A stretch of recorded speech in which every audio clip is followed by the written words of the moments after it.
huge. Up to 932 entries total. We've already got the largest prize pool secured in North Dakota poker history, and we still have one flight to go. So it's just absolute chaos in the best possible way here this weekend. We've got the best dealing staff around. Thank you for joining us. Jessica Kendall, she kicked off things. Now we've got Jessica Weldon making her way to the box. They both do a lot of dealing here on this feature table live stream. They do a great job, as do all of our staff members.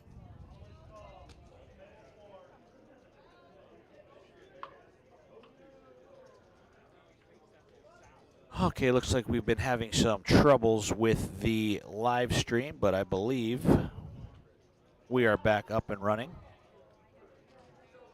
So hello and welcome.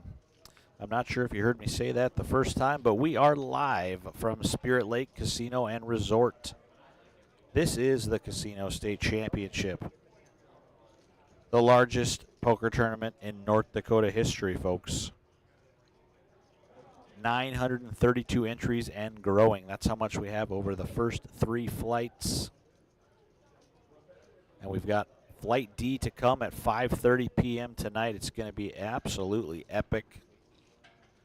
If you are not at Spirit Lake Casino and Resort for New Year's weekend, you must be locked in a basement somewhere, because every poker player from every surrounding state that's ever played RPT is here this weekend. All the legends, all the sharks, everybody is out. This thing is massive.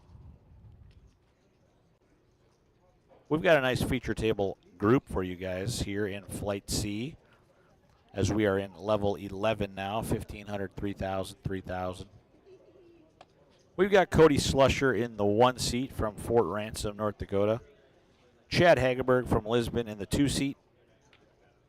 Next to him is Sean Hodak from Dickinson. Tony Euler in the 4 from Grand Forks, North Dakota. Next to him is Gary Ewald from West Fargo. In the 6th seat is FM Poker, Frank Martin from Selfridge, North Dakota. In the 7th seat from Pingree, J.R. Perlyberg.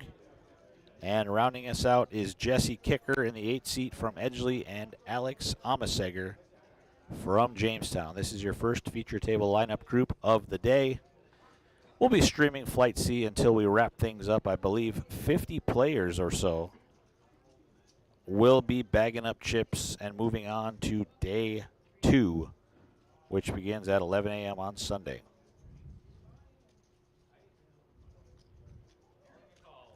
Jesse Kicker getting himself in some trouble here with the 9-4. He's up against 2 jacks for JR. There are 2 aces on the board, which concern both of these guys, obviously. We'll see if Jesse can find a magical sailboat here floating down this river, but it's a 3. A pretty scary board. Jesse probably doesn't think he has the best hand at showdown a lot of the times, but he's content to just check it back, it looks like. And JR turns over the jacks for 2 pair aces and jacks, and he's going to scoop this pot. So thank you guys for joining us. You've got Keith Lauder III live in the booth. I'll be joined by some of my esteemed colleagues here over the course of this weekend. Jerry Sorrells, Tim Warren, Patrick Langhaug, they'll all be making an appearance back here. I've also had requests from several players in the field that want to join me in the booth, so you never know. It's kind of a revolving door back here in the commentator room. We'll see who joins me on this second mic later on. Right now we are flying solo. Happy to bring this feature table lineup to you guys live.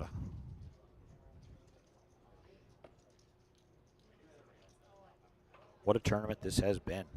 Casino State Championship.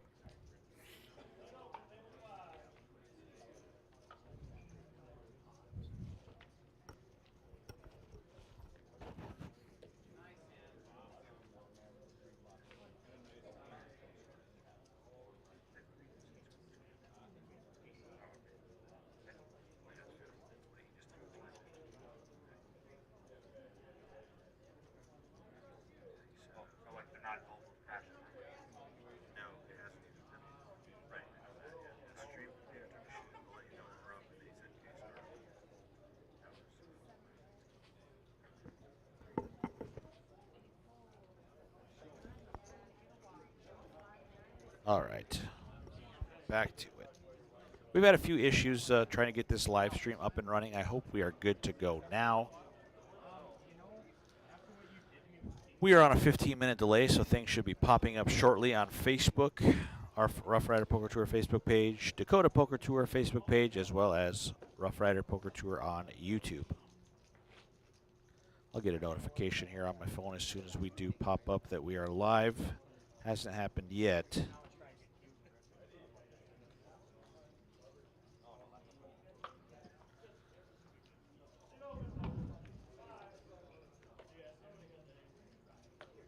It's been absolute madness in the best kind of way this weekend, folks. We kicked things off on Thursday night with a $165 kickoff. It was an epic turnout, just about 200 entries, and it finished in about as epic of a way as you could imagine. Two juggernauts of the RPT. The phenomenal A.J. Thompson was your champion. He takes down the return of the king, Paul Jane, all the way from Eau Claire, Wisconsin. He is back. We haven't seen him in a couple years. He's here for the Casino State Championship. Love to see Paul back. Second place in the kickoff. He bagged a stack already here in Flight B, and he is in the field in Flight C trying to add to it.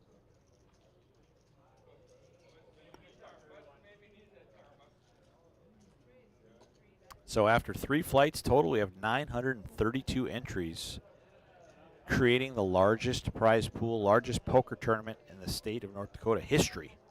Just absolutely epic stuff. And it looks like I'm going to be joined here by none other than Brian Peck. You might recognize him from Dakota Poker Tour live streams as a player, dealer, commentator. Brian, welcome to the booth. Thank you. Welcome. It's good to be back. Oh, so what do we got going on for a feature table? We've got a nice looking group here from all over the state of North Dakota here. In the one seat, we have Cody Slusher from Fort Ransom, North Dakota. Chad Hageberg in the 2 seat. He is from Lisbon. Sean Hodak in the 3 from Dickinson. In the 4 seat is Tony Euler. He's a juggernaut there in the Fargo area, always crushing. He was on the final table last year for this Casino State Championship event. Next to him is Gary Ewald from West Fargo. FM Poker, Frank Martin from Selfridge in the 6th seat. We've got J.R. Perlyberg there from Pingree in the 7. And rounding us out, Jesse Kicker in the 8th seat and Alex Amaseger from Jamestown in the 9th seat. You really know them well, don't you? Yes, yes. I've seen these guys for years. I've got pretty good steel trap memory upstairs. Yeah. So. I have facial recognition, but the names are sometimes escape me. So you don't need a cheat sheet, but I sure do. Yeah, I hear you. We've had a few issues with the stream here getting up and going, but I think we are running now. We should be popping up soon on Facebook that we are live. This is Flight C of the Casino State Championship. And it's been crazy, Brian. You came in yesterday. You've been doing some dealing. Immediately. Yeah, your girlfriend's been taking some awesome pictures. It's just been a crazy weekend so far. I had the SOS that needed me on dealing, and I was up late. Not a little bit of gambling, but because we went till 2:30. Yeah, it was. On Flight B, it was a late night last night for sure. Which is it's kind of a blessing and a curse that we get to finish these flights out, being that we're on the casino grounds. So yeah, no time limit restrictions to worry about. That is nice for sure. Blessing and a curse definitely when you wake up and you're only running on a few hours of sleep, though. Luckily, I wasn't at the 8:55 curtain call for dealing. Otherwise, I'd be hurting.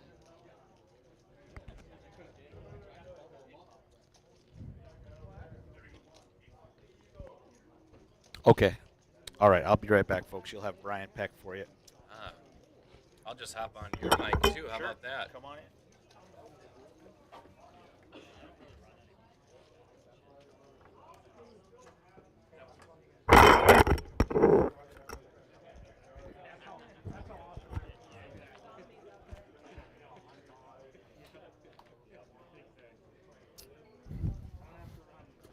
All right. What do we got going on here? We're just getting started on another hand.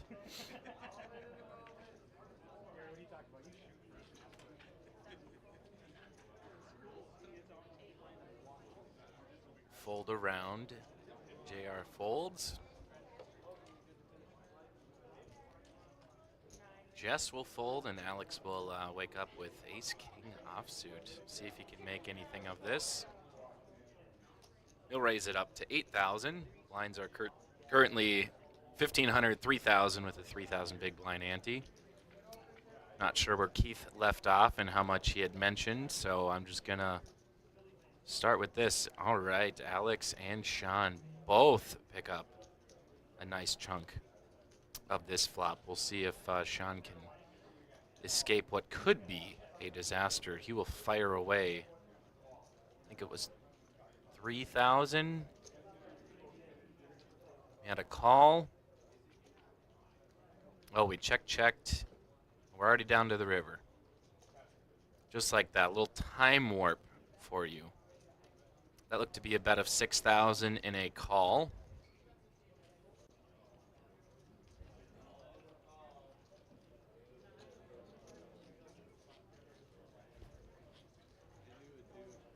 Hey there. Doing some commentary. We got Mitch.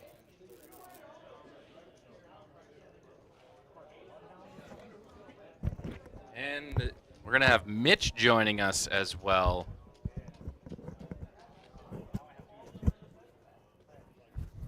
Mitch, how you doing? Good. How are you today? Excellent. I think so. They said to adjust it a little bit, but I'm not sure if that's up or down. I would assume a little bit up, so we'll turn you up just a teensy bit. How's things been looking so far? I just started a commentary back here, relieved Keith of his duties. So we're just bouncing back and forth between dealing and commentary, and this is only the first flight of the day. We still have another one coming up in a couple hours when it starts. Looks like Gary calls for 3,000. Jess will raise with her pocket tens. Fold around. And we'll see if Gary... Oh, we had a... Yeah, so... Gary will call. I need an offsuit. Should get interesting here.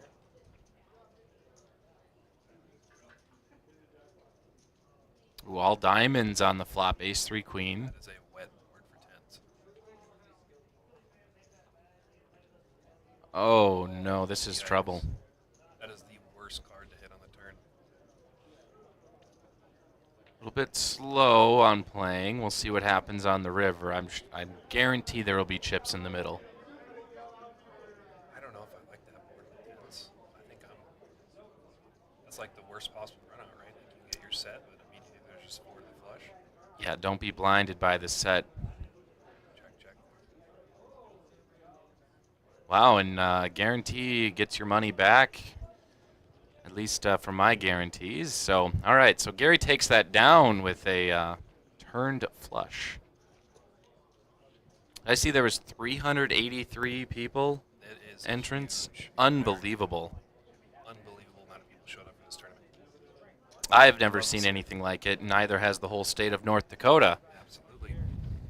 Largest ever? Ever. North Dakota. Yeah, dating back to when the Americas were formed from Pangea. It was just one big continent. This is like billions of years ago. Yeah. So it's in the history. It's nuts. Do we have any way to view chat? See if there's got input for us. Yeah, I think you'd have to pull it up on your phone, I think. And there...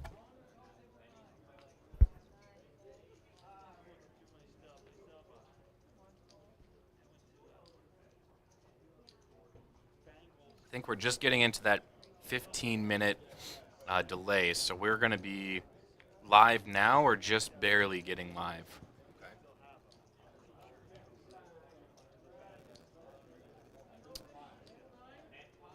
Where are you from, Mitch? I'm from Minot. What about you?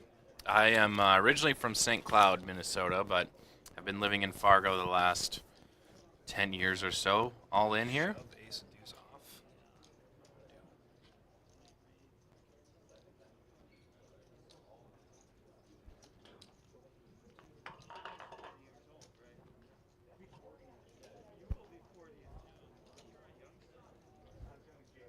hard to see the positions here on the camera.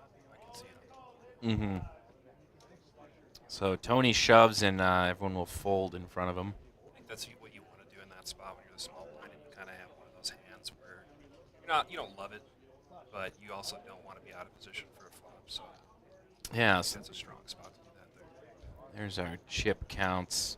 So we'll maybe be seeing some moves from Sean and Jess. Yeah, they're getting down to it. A lot of short stacks actually.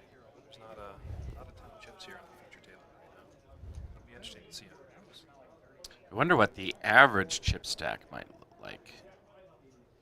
I'd have to go take a look out at the board. Yeah, we'll say that. We probably have at least the top 3 people are probably average, I'd say. Yeah, at least for sure.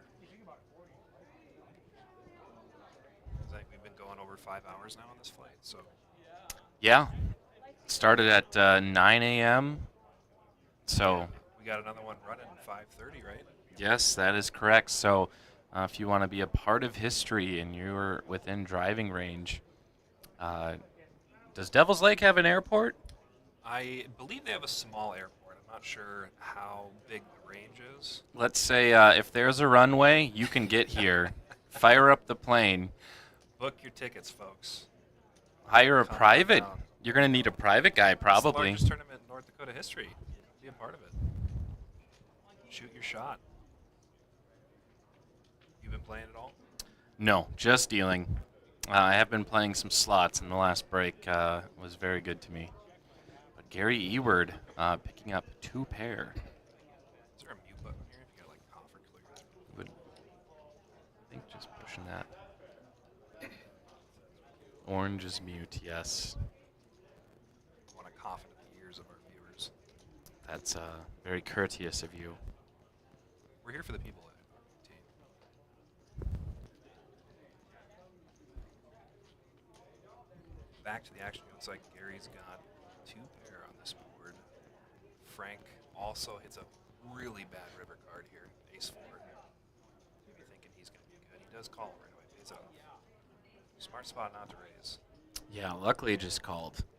I guess that is a little bit of a wet board. I wasn't paying attention to the action pre-flop. It always stinks to get that 2 pair over 2 pair. Especially when you hit it on the river, you think you're good. I don't know how many times I've been in that spot where you get that 2 pair on the river, but it's a wet board. Just enough of a price that you're just too curious. I'm not good enough to follow those spots, honestly. I'm not good enough to play. Damn. I probably could. I could probably make a little run, but I'd have to get a little lucky at times. I haven't played since like last year. There is a lot of good players in this field.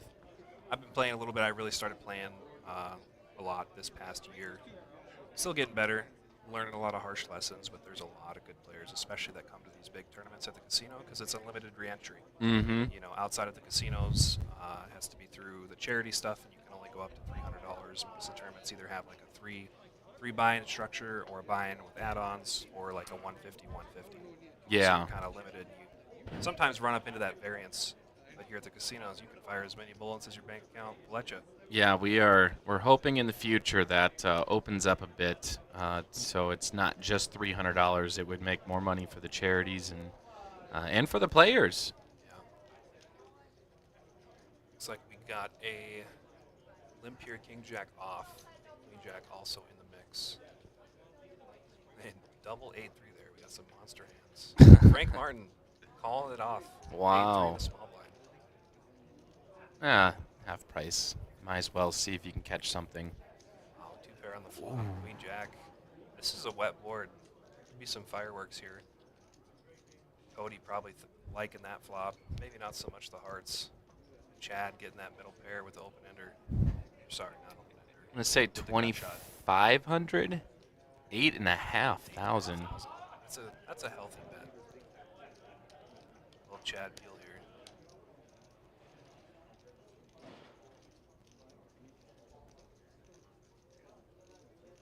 Looking like he's gonna lay it down. Certainly see some folds from the Oh, 8 yeah. threes. This guy's got it out here. Good lay down there from Queen Jack. Yeah, the extent of my exposure to this the poker scene has mostly been on the Dakota Poker Tour and a little bit of Free Poker Network, going to Vegas and whatnot. Yeah. So I am seeing a ton of familiar faces, and I keep up with the posts on all the social medias of the other poker tours, such Yeah. as Rough Rider here, and a lot of familiar names, and it's a scary field. It is. I'm a faces guy. I recognize a lot of these people. A lot of players are good.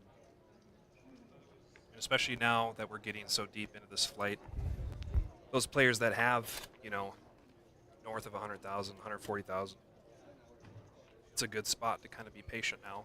And you don't need to always necessarily make a ton of moves. You can kind of try to pick your battles because the bag, is right there.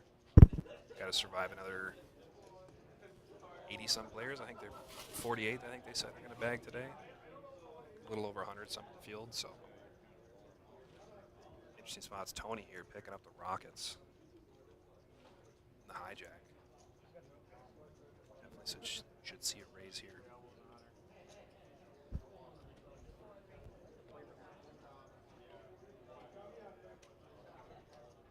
Nice little 4x raise. Gary picking up 8-7 off.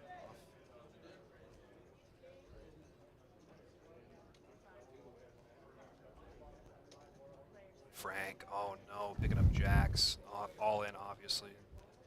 He gets snapped off by the aces here. You think they're going to hold? I don't know. We'll see. I've been hearing a lot of people, oh, my aces got cracked throughout the field. I've been on the wrong end of some disgusting suckouts in these tournaments so far, and it is absolutely possible. See if the Jiggities can work some magic here on this flop. Frank loved those jacks a second ago, and now he's hoping for a two-outer. Tony at risk. And, yeah, wow. Going to need runners here. He's covered on the diamonds as well. He's got some queen outs now. Queen would be absolutely gross. There it is. Oh. Just quad aces, huh? Just casual quad aces, insult to injury.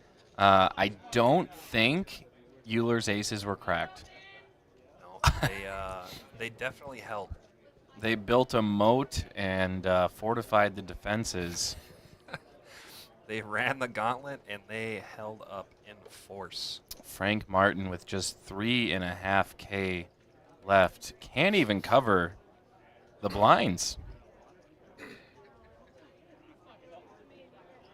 Like he got up. I wonder if we've got some graphics here.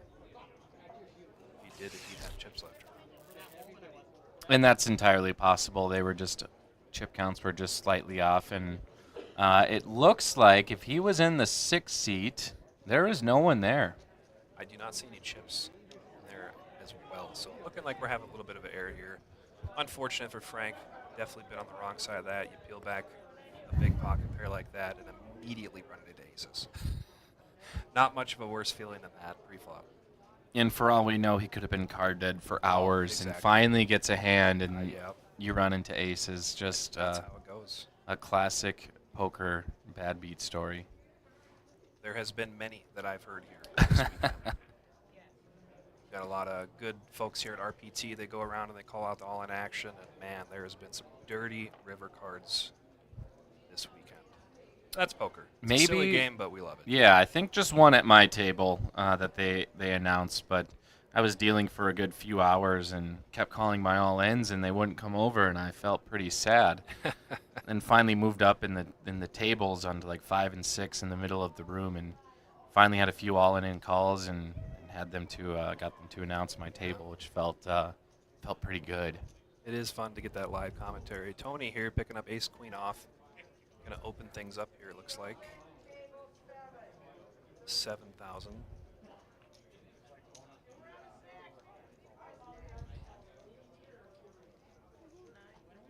Looking like those blinds are going to get picked up. Always feels nice when you get a decent enough hand to raise and you just pick up some blinds because they're starting to get steep now. It's expensive to finance your way around the table. Yep. 7,500. It's 15.33. Yep. That's and a lot of these players, we saw the graphic earlier, 30, 40,000. That's a good chunk of your stack there to be picking up just in the blinds alone. So we'll see if we see any pressure moves going on here on the table. See if anybody's going to open things up, make it.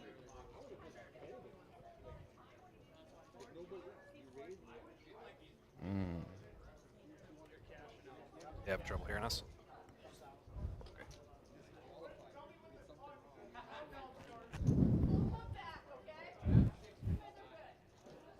Goose just told us to let the mic tickle our beards. Right up into the facial hair. Hope you guys can hear us a little better. I think we'll be distracted now. Yeah.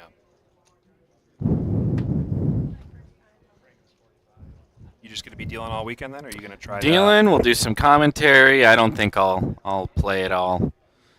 We were just talking about how strong the field was. And, yeah, that is true. I've played in a few tournaments in the past, but generally I'm helping out with either production or dealing, and just makes it a little tough to play.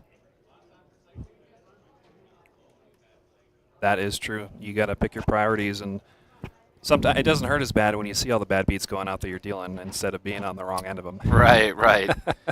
Well, and next week we're going to Las Vegas for the Free Poker Network National Championship. Really?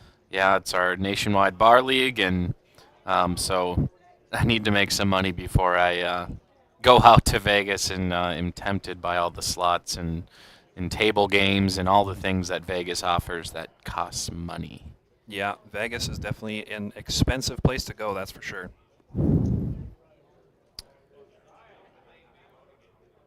I'm sure we'll see a handful of these players potentially out there too. It's possible. I know there's a couple airports in here that work with Allegiant up in North Dakota, and they have those direct flights to Vegas. Yeah, Fargo and Grand Forks.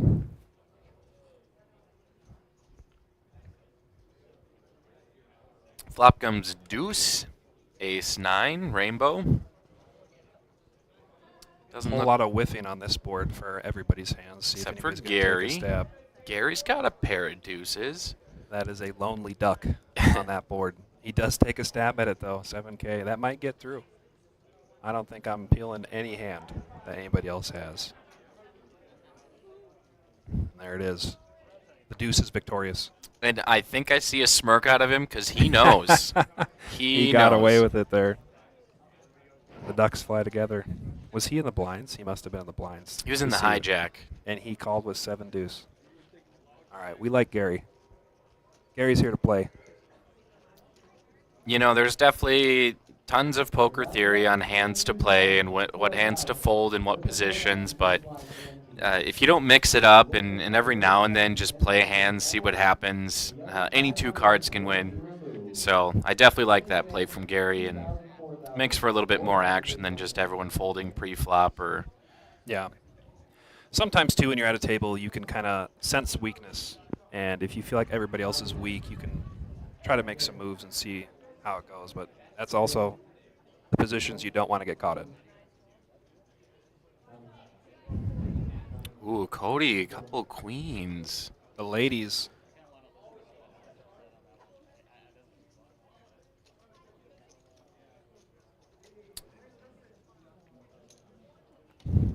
Might have been a mistake. I think maybe one of Chad's cards got read on Cody's reader. This might have been what happened. So we're going to play this just like we would at home. We know JR's hand, ace-5, but Chad's hand is unknown. We might be able to assume he does have a queen in there. Yeah, I feel like with that sizing on this flop, very much possible that he's got a queen. Betting that top pair, and looks like JR will lay it down. It's nice when you see bet a flop and actually win. Mm-hmm. I haven't been doing much of that this weekend. Have you played in all 3 flights so far? Yes, I have. And you will in the 4th one? Yeah, I came here to shoot my shot here at this massive tournament that we got going on this weekend. So I budgeted my piggy bank for the last 6 months to come to this tournament. So Go big or go home, right? Absolutely. Hopefully, it won't be going home. We'll see how Flight D goes here. Eventually you will. Yeah. But if when you go home, hopefully it's with a little bag of cash. Yeah, that's always the plan. Sometimes it doesn't always work out like that. No, but it doesn't. that is poker. What's your biggest cash or poker accomplishment thus far? Thus far, so I just started getting into it again. I play, mostly RPT here, the tournaments, the charity tournaments. My biggest cash, I got third in a tournament earlier this year, and it was around 2-something thousand. I don't remember exactly what it was. So pretty good little bag. Yeah, nice. But haven't been able to get the run going so far. But hopefully we'll see how it goes in Flight D. I'm looking for some violence here on this table. Okay. I think my biggest accomplishment is not losing money at a home cash game to my high school friends. Unfortunately, I don't have many more accolades, but Well, sometimes when you don't lose money is the best way to play poker. right. Well, I suppose last year at the DPT Championship at the Speedway in West Fargo, I did play, and I knocked out Doggy Dave. So that was fun, but there was he had another rebuy, so he was right back in it. Yeah, I know many of the regulars here this weekend are firing just as many bullets as I am. People are out here trying to do what they can to make it in this tournament. So. JR looking down at some pocket jacks. See if anyone else has a hand worthy enough to call the 12K raise.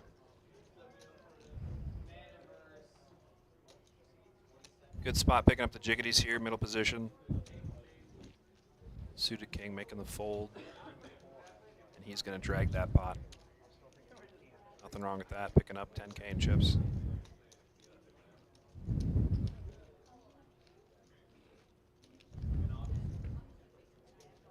So not a ton of action or lightning on the feature table, but we've definitely seen some premium starting hands. We did see quad aces. We did see that. So we've seen a little bit of fireworks, but, as that normally goes, aces holding up versus jacks.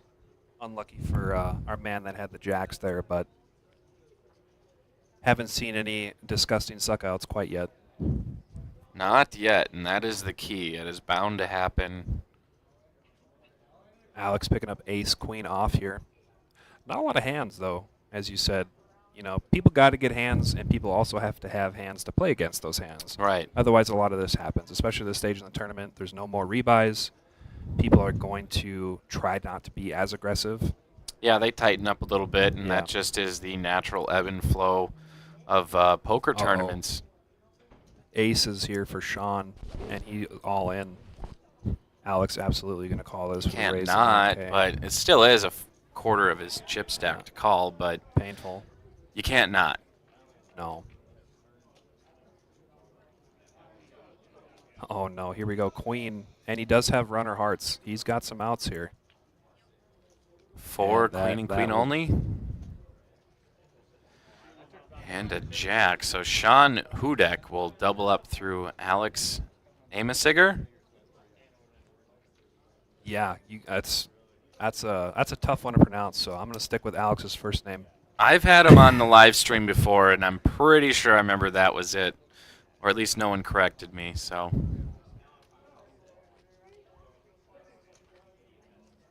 Have you haven't bagged in any flights yet? No, I have not.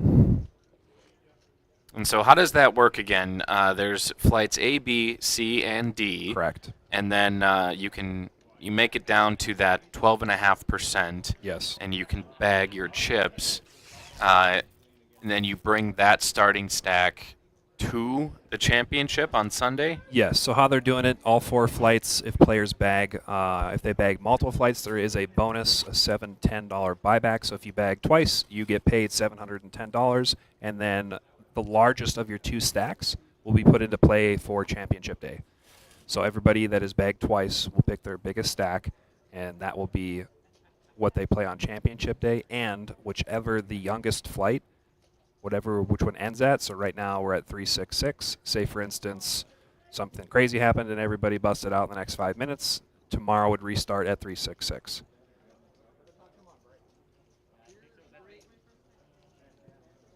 So we'll see here. Ace 8 offsuit from Kyle. Going to be ripping it under the gun. Got king, I think, was that king queen suited? It's hard to see this. It might these have been. graphics here. It's a good laydown. Depending on how short people get, sometimes that's tough. You get those pretty suited cards like that. You know, if I'm sitting at around 30K, which is the starting stack at this stage in the tournament, you start with 15 big blinds without the ante. So a lot of pressure gets put on you right away. Pretty hard not to call there and hope you get something better. But if you have chips and you could be patient. Might as well be patient. Yeah. Because eventually these blinds are going to get to these shorter stacks, and it's going to force them to go all in. And I remember last night, around this time in the tournament, it did slow up, and then all of a sudden, you know, open seat all over the floor. Jerry's team could barely keep up with grabbing seat cards. Yeah. Sometimes it gets crazy quick.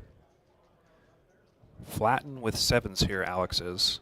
Looks like he's under the gun +2. Pretty early position. Kyle Simpson going to check over the big blind. Queen Jack. Gary coming in with 7-3 off again. Oh, wow. What a flop for 7-3 off. And pocket 7s. This could get spicy here. Check, check. Is Alex going to try to take... Yeah, he is going to put a little out there. You might as well. Gary calls with the open ender. Kyle going to go ahead and get out of the way. And Gary says, that's right in my range. Yeah. Smashes his range. Both players now with a straight. Looking like a chop. Both players thinking they got the best of it here. Is Gary gonna... Gary has a pretty large stack here. Makes sense that he's seeing some flops. He does. Who's more afraid of the 9 in their hand? In a hand like 9-7. Yeah. Looks like... Did we get a shove snap call here? We know Gary's more likely to have a 9-7 in his hand because of his play style. But we'll just see a little chop chop. Only thing could have been a little scary is if you get that third spade on the board. Might scare some players, but at that point I don't think anybody is going anywhere. Nice little even Stevens chop here. Going to chop up the Queen Jack. Then I also heard grumblings, or not grumblings, but shoutings of a high hand reward. So what they're doing for the high hand is if you do come down here and you participate, you can buy into the high hand for $10. And every flight has its own high hand. And the high hand gets split. So 50-50. So whatever the pot gets put into the high hand from all the players, you only have to do it once, and it covers all of your rebuys. You will get half of that high hand bounty. And there's been some good ones. I think yesterday, I don't remember if today was a straight flush or if it's quads. I want to say it is a straight flush today as well. Yesterday was a king high straight flush. Yeah. So some wild hands have been getting dealt here in Devil's Lake this weekend. And I believe of diamonds. So there is only a few hands that could beat that. Yeah. All right. Looking like we're going to go 4 ways to the flop here. Gary in position with ace-6 of spades. We got queen-10 of hearts and 6-5 off, 9-7. Flop to queen, top pair here for Sean. Rainbow board. Gary getting a piece of it too with a 6. Sean will bet 8,000.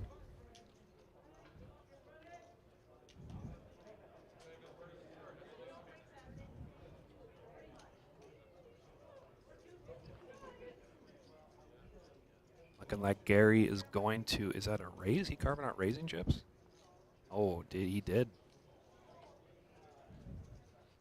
No, sorry, just a call. It's a call with... I thought he picked up a purple there. Yeah, a call with this odd denomination of chips. Sean getting trips on the turn here.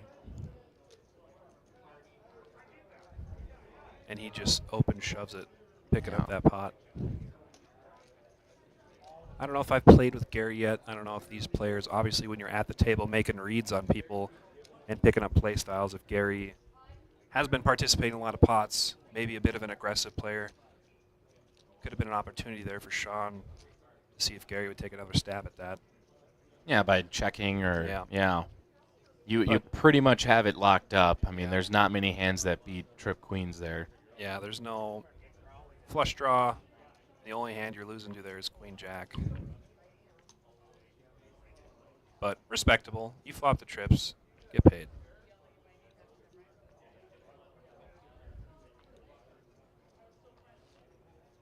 Did he have Queen Jack or Queen 10? I don't remember. Did he I have think the it boat? was Queen 10. Okay, that's what I thought. Cody picking up Oh, some rockets here. again. No, not again. Aces have been Bueller had hot. him. Cody had queens earlier.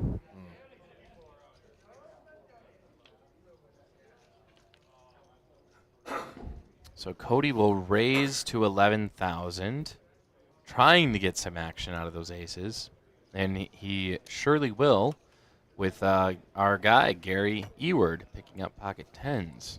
Gary's picking up just enough to be playing a lot of these spots here. Unfortunate to pick up the 10s and run them right into aces. Oh no, 9-8 goes all in here. Is he going to open up the action? And yes, Cody does shove over the top as well. He's going to isolate that. Tough spot for Gary. Wow. Gary. I think. Well, I think I could find a fold here with the 10s. Careful, Gary. He might think that. Cody's just trying to isolate with a high ace or something, but certainly not pocket aces like an ace king.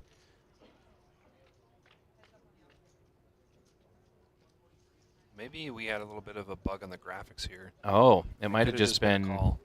all in, call. It might not have been enough to reopen the action. Mm. Now Cody's going to go ahead and shove. That's a good point. Now Gary with the straight draw. Massive pot here. Yeah, he picks up the gutter ball straight with his overpair to the board. You don't see any paint here. Cody could potentially be doing this too with ace king, ace queen here. He could be thinking he's ahead. Gary picking up his chips. Uh-oh, Gary. Careful, Gary. Jess picking up the open-ended straight draw as well. That is not a bad flop for 9-8. Picking up top pair with the straight draw. Yeah, and we'll see if Cody's gonna. When all is said and done, we'll see if Cody loves this hand or not. I think if Gary calls and he sees what Gary has, he is very happy. Because even if he loses to Jess, that's not as much of his chip stack. Exactly. He's really thinking about this 100,000 that Cody's got behind. Good point to mention, though. Gary also has Jess's outs. Mm. 2 of them, at least. So, Gary is, if he hits his 10, he's not going to win the side pot with Jets. But he will crack aces, which we've seen those get cracked a lot this weekend.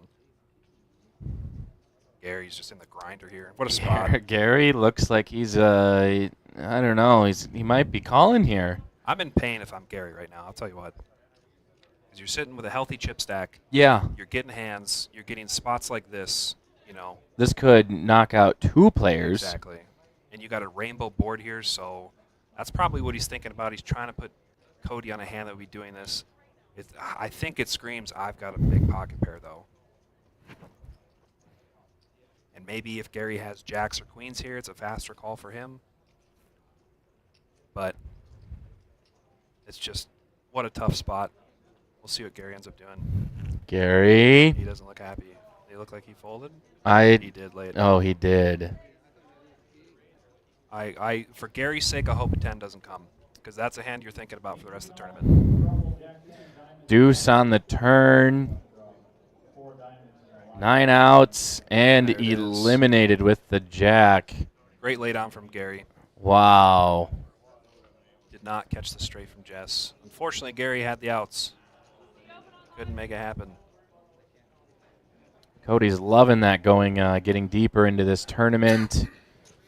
The more you get, the more you can be a little bit more choosy on what hands you want to get involved in and kind of let all those shorter stacks bust out.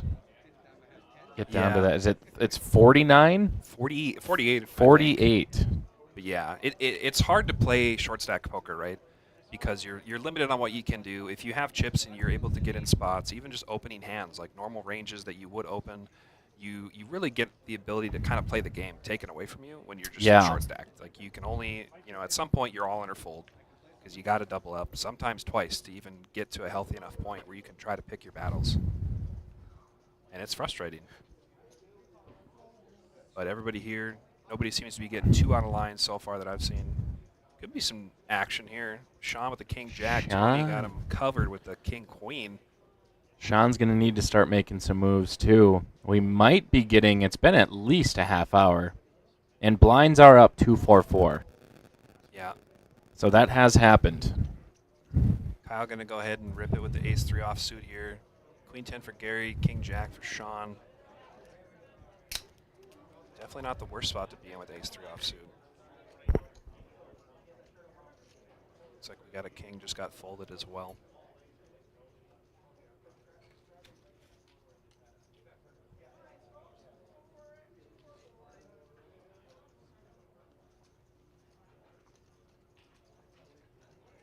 Sean looking like he's going to lay it down here. Gary right back into the thinking position here. Not that big of an all-in for his stack size. Queen 10, though, a little bit maybe hard to find the call here. You're only in for 4, 16 more. That's tough. Because either way, he will be behind unless he catches his queen or a 10. Been trying to figure out the mascot. Oh, Gary does call. Feels like he might be priced in. Yep. 4 king deuce. Needs a queen or a 10. And hits it. Oof. But a 5. Ace or a 5. Ace or 5. And a 6 will eliminate Kyle Simpson in whatever place he was eliminated in. That's the best I can say. Gary Eward. Picking it up. Gary's running hot right now. I'll tell you what. Yeah, with a great fold from the last hand with Cody going all in, and now he's just adding to that chip stack. When you're hot, you're hot. It's very true. I think Gary had just enough to see a flop there. Considering he was in for 4 already, and he has a healthy chip stack. And a lot of these players as well, one thing to think about, I know, probably share the same mentality, is you're here to play to win. Mm-hmm. You're not here to just bag. You're not here to come in with a comfortable chip stack. You're here to try to build. You're here to try to go into championship day with your best stack available. Put your best foot forward to try to make a run at this, because there's a lot of money up top. Tons. I don't even know. Well, we don't have the number yet. Not yet. But it's once Flight D finalizes, they'll put all the numbers together. But I do know one thing that is guaranteed. 6 digits? Is a World Series of Poker package. That's a guarantee. Have you talked about that with our viewers yet? We have not. So, Rough Rider Poker Tour, as in addition to all of the first place money, and that's what I've been told, don't 100% quote me, but they are offering a $10,000 700 poker package, which includes a seat, that $10,000 entry to the World Series of Poker main event in 2024. So if that's something that interests anybody that's close, maybe on the edge, if they're going to come out, they want to go try to fire a bullet, $220 to get into one of these flights here. Flight D is going to be starting at 5:30 Central Standard Time. And you can buy in up until, I believe it was the 9th level is when we stopped on this one. Yes, so you don't have to get here right at 5:30. Late entry will probably, usually that takes around 4-ish, 5-ish hours to get to that level 9 with the break, which is the last time that you can enter. So if you guys want to have a chance to win a World Series of Poker main event entry, that is all on the line here at the Devil's Lake Spirit Lake Casino. Happy New Year's, by the way, everybody. Yeah, it's coming up. We It got is. tomorrow's New Year's Eve, and what a great way to ring in the new year by giving away a ton of money, or rather earning it yourself if you're winning it. Yeah, it's been a lot of fun. Even though I haven't been running the best, it has been an experience down here, seeing all the familiar faces. The Rough Rider Poker Tour does have a good community of folks, a lot of really good players too. And you can come out here, have fun, play some cards. If you enjoy the game of Texas Hold'em as much as I do, it is definitely worth your while to come out here and play in this tournament. Yeah, I do believe this is also a Dakota Poker Tour co-branded event. Is it? So Looks like it. points for both RPT and DPT leagues, if you will. Where is Dakota Poker Tour based out of? I know. We're based mainly out of Fargo, but again, we are all over, just Right. like Rough Rider. We've been up to, Dickinson, Beulah. We go to Tioga, Jamestown, Valley City, Grand Forks, Fargo for sure. Mainly towards that eastern side of the state. Yeah, Yeah. yeah. And Rough Rider has got a pretty good hold on the west side, Right. but that's in that charitable gaming space, and Yeah. since we've teamed up last year, it's been a lot of co-branded events too. So it really just benefits the players 100%. overall, and 100%. you aren't forced to choose. You know, do I go to this DPT or RPT event? You go to one event, and it is both. Yeah. At the end of the day, we do have a lot of players up here in North Dakota that do like to play cards. I know it's always popular, especially here at the casinos. These tournaments get massive with the unlimited re-entries. People come here, have a good time, try to shoot their shot, and there's a lot of money on the line for players. Well, this has to kind of rival some action down in the cities in Minnesota. But I've heard players coming from Wisconsin. I heard a couple California. I don't know if that's Yeah. just where they were from, and they just live up here now. Definitely some Canadians welcoming our friends up north, Montana, South Dakota. Yeah. They're coming from all over because they know Yeah, this it is where the good. money's at this weekend. Well, and especially this New Year's tournament, I've been told by so many people in the community that this is the one to be at. If you're not going to go to a single tournament all year, but you do enjoy playing poker and you know about Rough Rider or Dakota Poker Tour, the Spirit Lake New Year's Eve tournament is always the biggest. It's we've proven it here as Yeah. the largest prize pool ever in North Dakota for a single tournament. Back to the action here. We're blabbering. Tony going to go ahead and ship it with eights. JP got ace-7 off here. Contemplating. Does make the fold. Jack-10 off as well from Sean. Laying it down. Eights. So Tony will Going to pick it up. take his big blinds back and pick up the small blind. Not quite as many when you're in the big blind, but it does feel good to at least get your own big blind back. Right. Because nothing's worse than when you're in the big blind and the blinds are as expensive as they are and you have absolutely nothing to defend with. 6,000 chips just gone at this stage. Doesn't feel good. No. I do believe RPT is also inducting its first members into the Hall of Fame. I did hear about Is it that. three players? I'm not sure how many they are, but I did hear about the Hall of Fame. So There are 3 silhouettes on a poster, big poster board out in the playing hall. So I'd assume 3. And who will they be? I don't know. You'll have to stay tuned to find out. Maybe talk to Jerry and see when that's happening. He might even come on the live stream and announce it or something fun like that. I'm sure you'll know who those 3 people are. yeah, I'm not sure if they're going to go based on performance stats or maybe player popularity. It'll be interesting to see who they choose, but whoever does get chosen, I'm sure they will deserve it. Do you know some of the absolute legends in the game, in the field today? I do know a couple hometown players some players that I've played against. Justin Olson is a very strong player out of Minot. He's here. I know Weston down for the Bismarck area. He's here as well. Weston Wells. Yes, he Yep. is and I think he's in a position here. If he can do well in this tournament, he could be front running for the points of the year. Wow. So he's a very strong player. He got into a funny hand with him earlier today where he got me out of the pot with a very nice bet, but it turned out that all 3 players were on big draws, Oh boy. and I had a piece of that flop. I had bottom pairs, so I made the correct laydown, but 20/20 hindsight, I would have scooped a massive pot. Because Yeah. all 3 of those draws missed, and ace high ended up winning. I had a 7 with ace high to back. Oh man.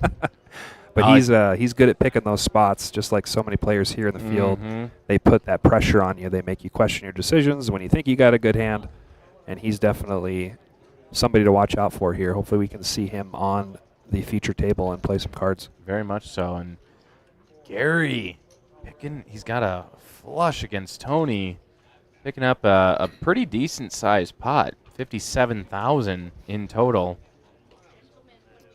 Gary has been running good. Take advantage, Gary. It's nice to be on the right side of those heaters when you're just getting Mhm. hands, you're getting just good enough maybe to see a flop with how many chips you have, and just picking everything up right away.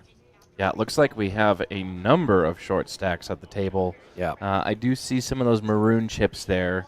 Yep. Not sure who that guy is. Gary's being moved or is going to get chipped Looks up. like maybe. Yeah. Okay. So they're calling those. They're probably going to have, I would assume, a different table. Looks like everybody's getting a rack here, so we might see some new players on the feature table here. Are they taking a break, or are they just moving tables? I wonder. I'm not sure. We have an all in though. That's we do ace that's jack suited. news. Grip it and rip it. Tony with the suited queen here. Sean Hudek reminds me of if it was like a Bengals Houday. It's just been in my head since I saw his Yeah. name.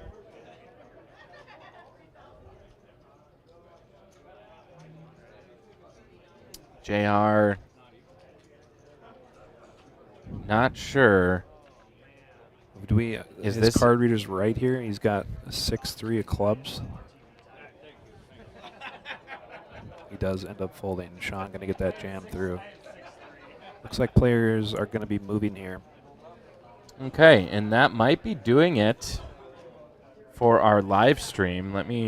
Probably had a message come through. I have not, but it looks like we're going to be taking a break from the action. We'll be back sometime later today. You're watching RPT Casino State Championship out at Spirit Lake in Devil's Lake, North Dakota. Largest poker tournament ever.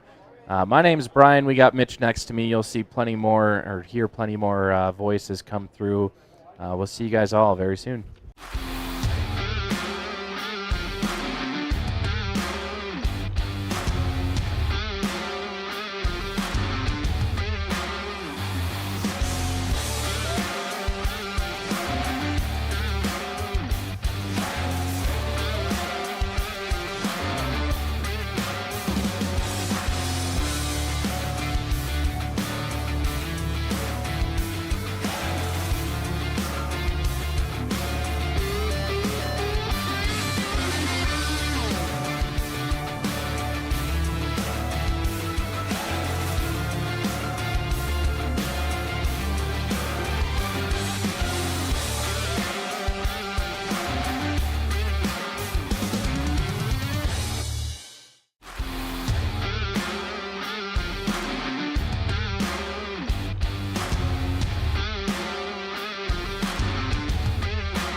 All right, players, welcome back from break. Small blind 3,000, big blind 5,000, 5,000 big blind entry, shuffle up And we are back. Ladies and gentlemen, poker fans from all over the world, we have a whole new table for you. Looking like a good lineup from some of the players that I do recognize here on this feature table.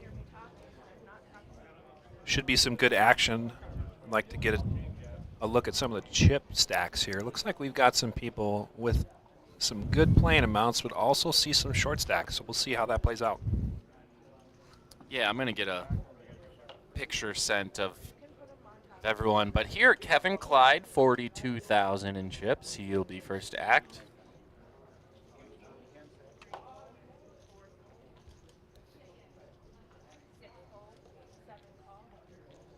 And he folds. Fold around to Jory Fecho. Or is it like Echo and Feco? But he'll call. Or maybe Fecho. Ooh, yeah. He'll call for 5K. Dave Ouellette with Jack 8. In the small blind, he'll call. And Chad Himmelsbach. Both picking up jacks on the flop, but Jory has flop Broadway. Just flopping the nuts, Brian. How do you feel about that? It feels like it's raining nuts. Man, what a flop for King Queen off. You're like, I might call in here. We'll see what's going on, and then you just smash it.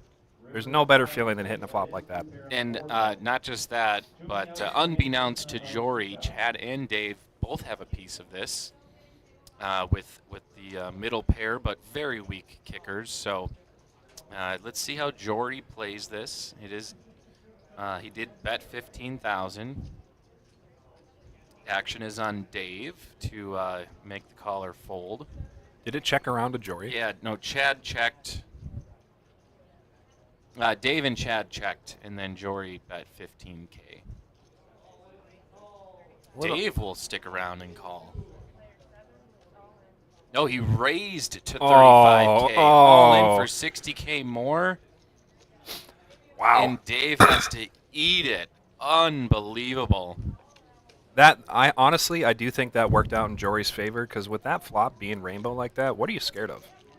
Right. Why even, and I'm not trying to, discredit people's play. They play how they want. It worked out perfectly for him, He's in the tournament. I'm not. Yeah, well, and we also have the benefit of seeing the Exactly. cards. And it's a whole different ball game, even just dealing and seeing all this action play out. And only until the cards are turned over, you're like, what just happened?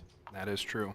I would have liked to see a check from Jory there. I think that would have been a prime spot for maybe one of these other players to hang themselves out to dry, so to Let speak. them catch a two-pair. At worst, you're splitting.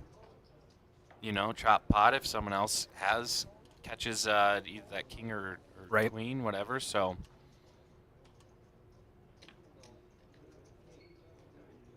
Nathan ace-9 offsuit in the hijack.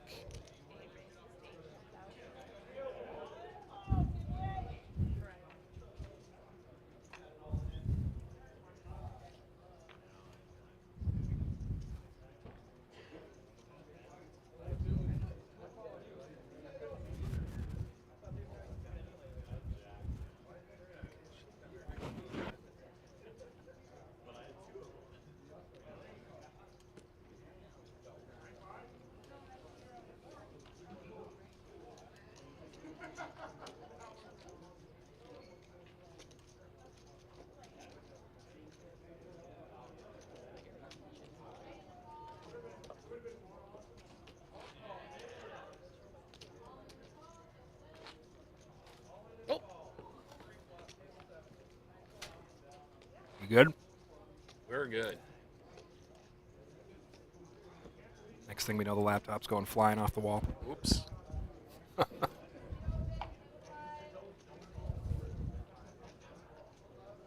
It's always nice coming back from break or going on break. You get to stretch the legs a little bit, crack your back if you really need to. And then it's right back down to sitting down for an extended amount of time. If people at home don't play a lot of poker, they definitely do not realize how much fortitude it takes to be playing these long, extended hours of poker. I think I've played more poker this weekend and this week in general than I've played in a long, long time. You're Yeah, playing sometimes for 12, 14 plus hours a day, and it's not easy to try to stay focused and concentrate throughout that amount of time and be patient. It's tough. it's definitely, each one of these players I would consider an athlete of sorts, because there is the physical aspect of being able to sit down for a long time and to really just control your body movements. If you're an animated person, oh, there's our chip counts. Kevin, Chad, and Nathan all getting down there in their chip stacks. Blinds are at 355. Maybe 2.5K, 5K, 5K. I would imagine 2.5, 5, but yeah, there's our Gary's back on the table. I don't think so. I don't see Gary out there. Gonna have a different Gary in the mix. Could have. But yeah, it's an endurance, a different kind of endurance, not a Ironman endurance or anything like that. It's being able to sit down for a long time, and then it's the mental game that just checks enough boxes to be considered an athlete in poker. There's our flop, Queen Ace 5. Terry with the gutter ball. Needs a jack and another spade with the 4. AJ will hit his pair. Bottom pair. They'll check around and 8 on the river. Club draw gets there if anyone's going for a flush, which we know they're not. AJ does get the check box, and we'll see if Terry bets. I bet you AJ folds, but Yeah. Terry does just check, and AJ will get the check mark.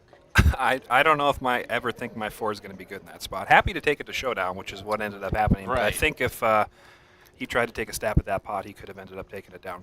I'd say it's not good.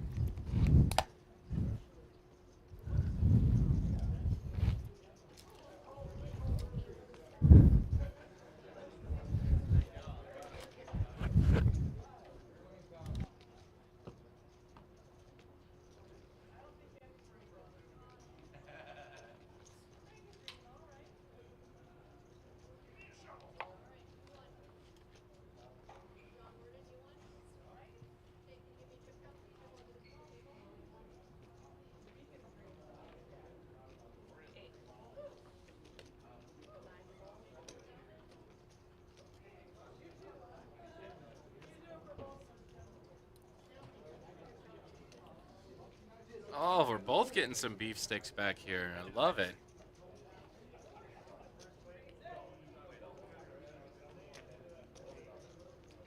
Kevin picking up some pocket 5s. Picking up pocket 5s in the cutoffs, facing a 15K open, does lay down the 5s. Dave Ouellette getting a little bit of positional play here, trying to open it up. Yeah, and he'll just take it down, blinds and antes. That's a good pickup. Good spot. Didn't run up into anything.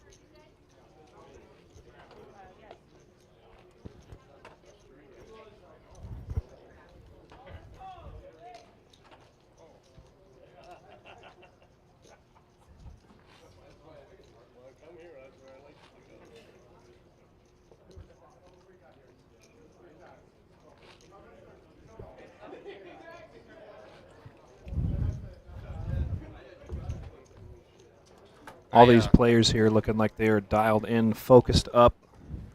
Some serious faces at the table.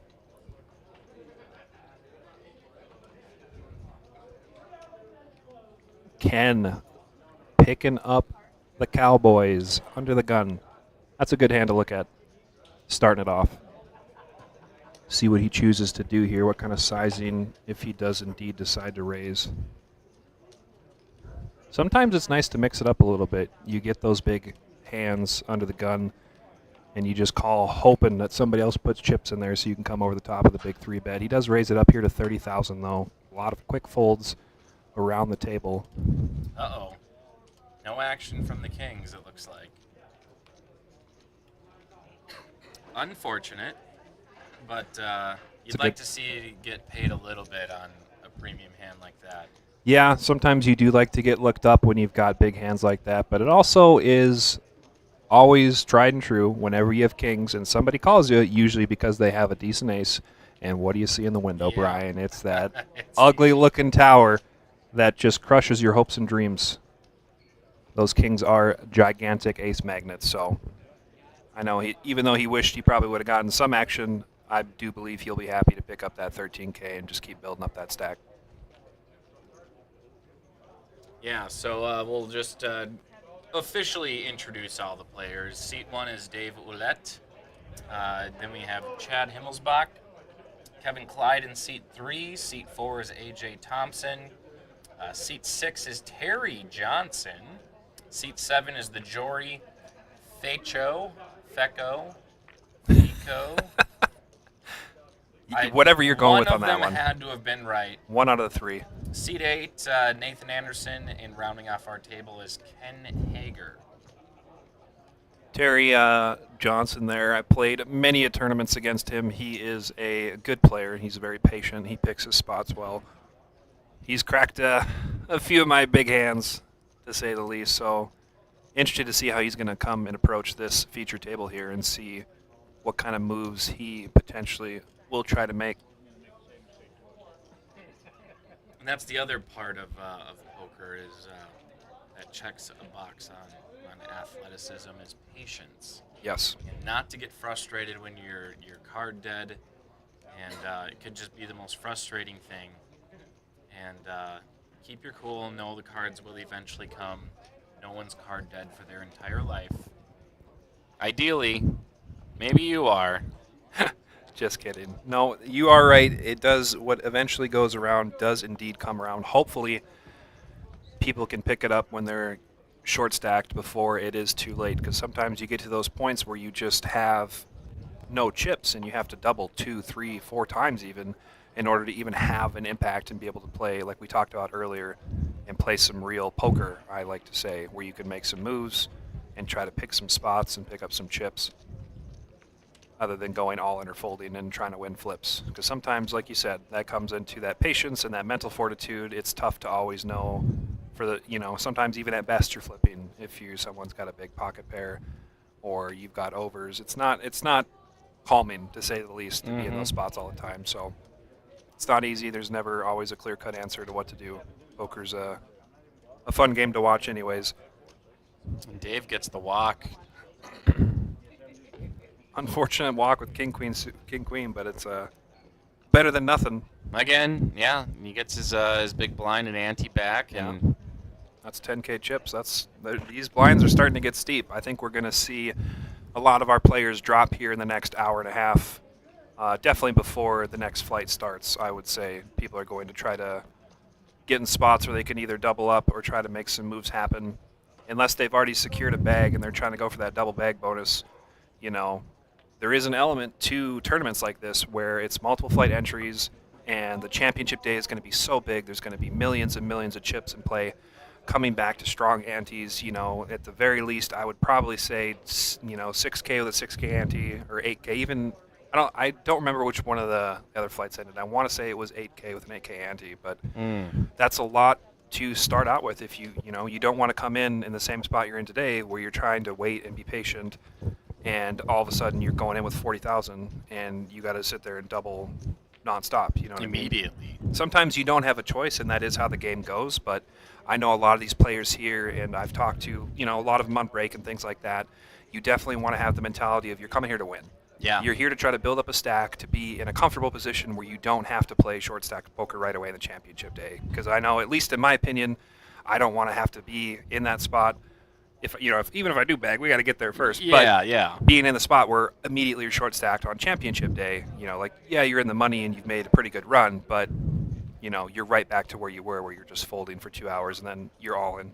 And people know that sometimes the really good players will take a look at those short stack players, and if they know that you're a decent player, they don't want to double you up. No. They don't want to give you chips. No. So they might respect your range a little bit more, even though they maybe might think that you're doing that with maybe not the premiums, aces, kings, queens, jacks, whatever have you. You know what I mean?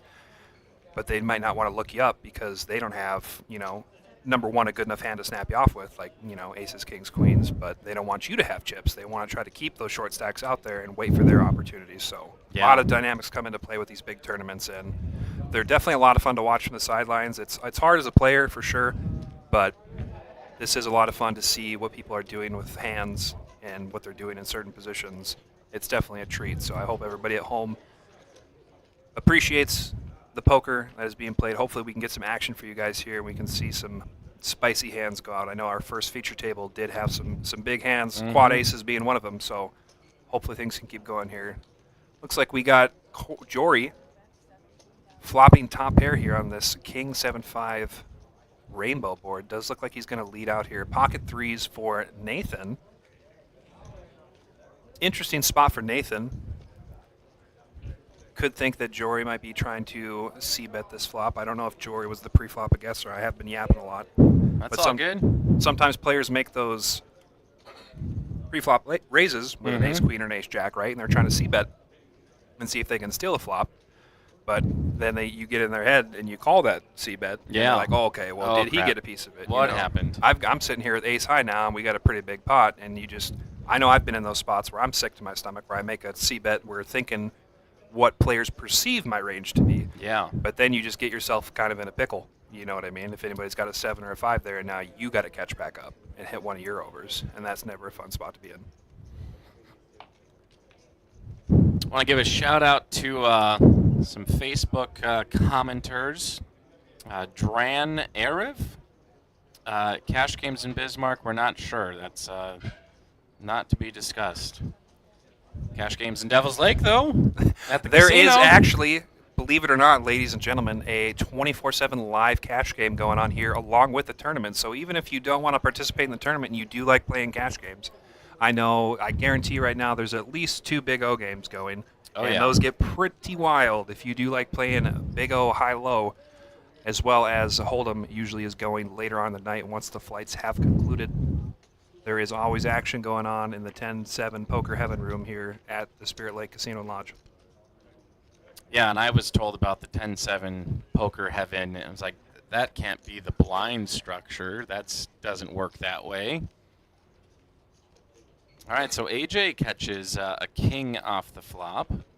Ken still with his pocket threes and spikes a 3 on the turn. What a spot for Ken to be in here. AJ thinking that he's liking somewhat of that flop because he got second pair there. And AJ checks. Ken will bet 15,000. We'll see if this is enough for AJ to call. If I'm AJ here too, you've got second pair, but you definitely have kicker issues.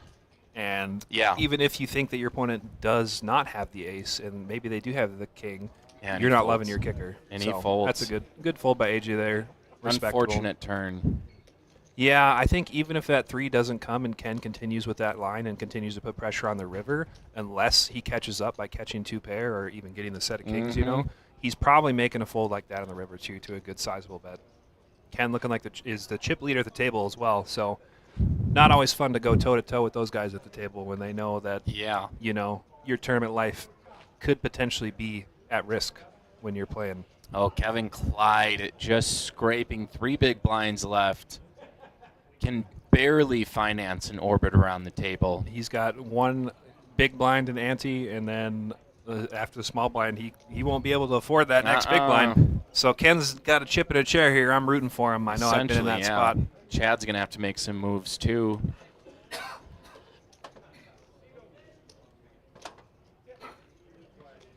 Would not be surprised if we saw an all-in on this hand. Jory will call the 5K. Nathan with a jack 4 off. Definitely. Oh, Ken picking up another pocket pair here. What a good spot for him to see another flop. I Definitely think going just to go. calls. Yeah. Okay. I think that's a good move from Yeah. Ken there. You know, you find out really quick if anybody behind you, especially in that position, right? When it gets back around to the blinds there. Somebody could try to potentially make, you know, a squeeze play, but it looks like AJ is going to limp in with the queen 10, and John is going to check his option there at the 5 deuce suited. Could get wiry, though. Sometimes you do. Ooh. A lot of different cards out there. Little action flop here. Jory going to be flopping the nut flush draw. AJ and John didn't get enough of that flop, I don't think. Ken maybe not loving his spot here with 3 overcards to his pocket 5s. We'll see how this develops. Jory puts out a bet of 17,000 and will fold do it. around. Jory will take home those chips. Healthy pot there for Jory to drag in. You're loving that spot. Mm-hmm. You got the nut flush draw. Everybody snap pulls as soon as you put chips out there. You're feeling good. Absolutely, especially on stream. Another shout out to our good friend Kim Rasmussen. Wants to wish everyone some good luck, and he wishes he could be here. We wish you were here too. Johnny Lopez as well. Wish you were here. Then we have a Henry Anderson fan, Mark Gulub. Appreciate everybody tuning in at home. Hope everybody had a good holidays. Happy New Year to everybody watching. I know we're having a good time down here at the casino this weekend, and it has been a blast watching all the hands going out and everybody playing cards. Yeah, this will be my my first New Year's bash up at the casino. Same for me. This is the first year I was able to make it. I've enjoyed it so far. Even though I'm down, I'm still having a good time. Yeah. Nathan will raise to 12,000 with his queen jack off.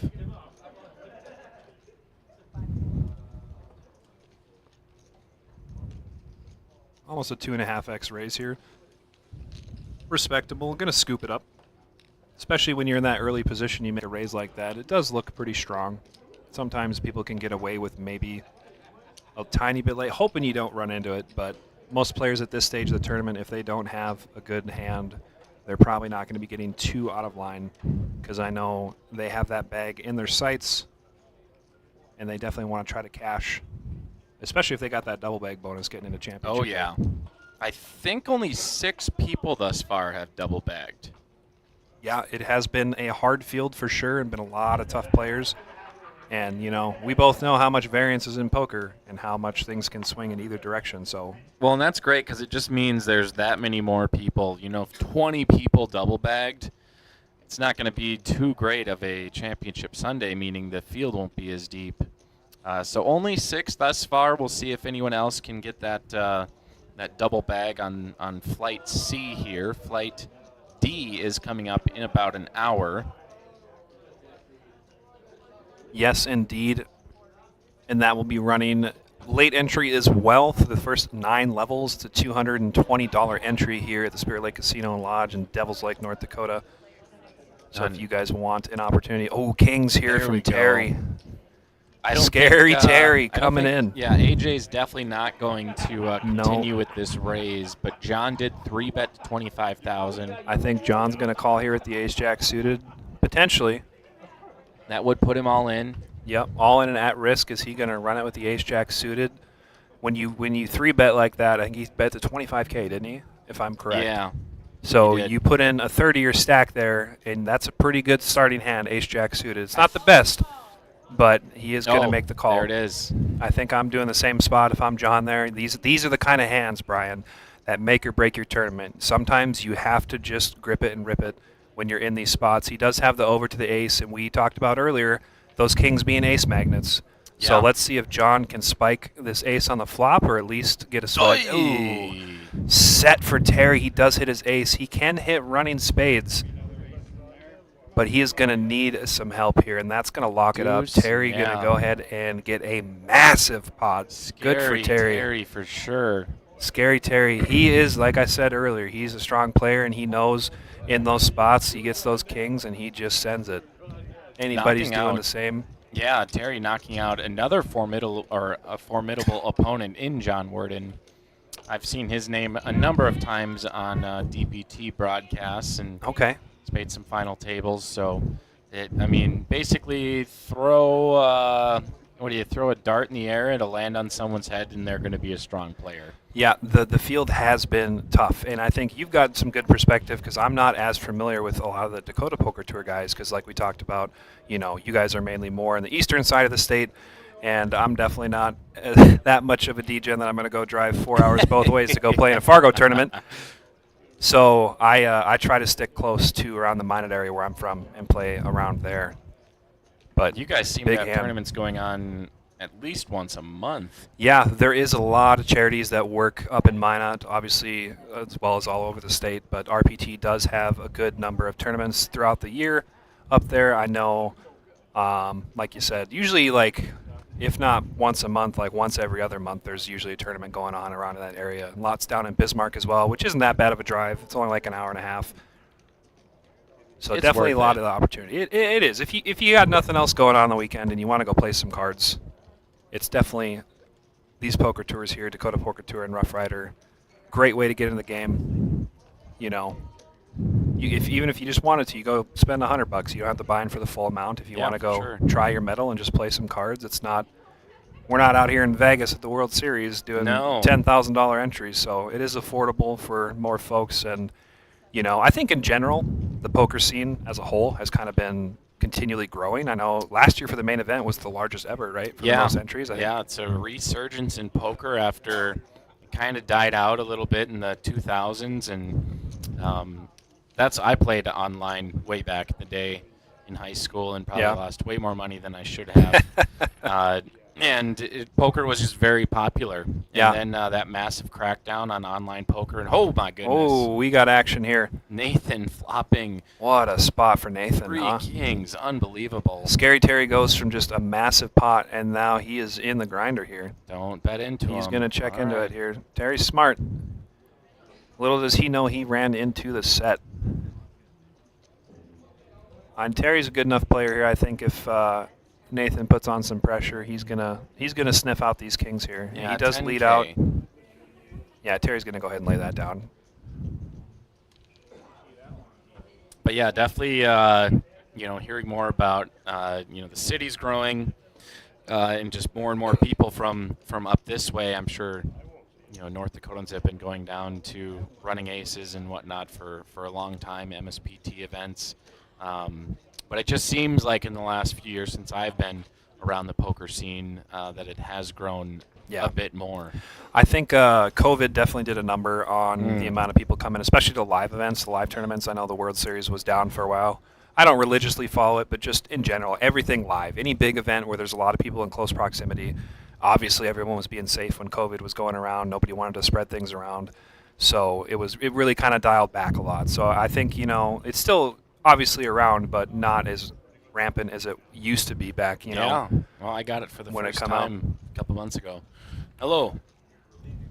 I'm being relieved. Big Keith coming in. Hey, Brian, it was Yeah. good commentating with your brother. Absolutely, you too. I'll be back later. You're gonna hear Keith's voice in your ear for quite some time, maybe.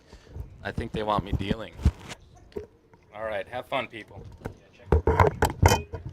Oh, we got an all in here. Chad is going to go ahead and ship it with the king queen off.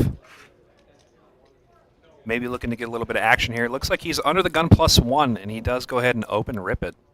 How's it going, Keith? Jory looking down at suited queen 6, making a little bit of a decision, does decide to lay it down here. Nathan with a 7 deuce.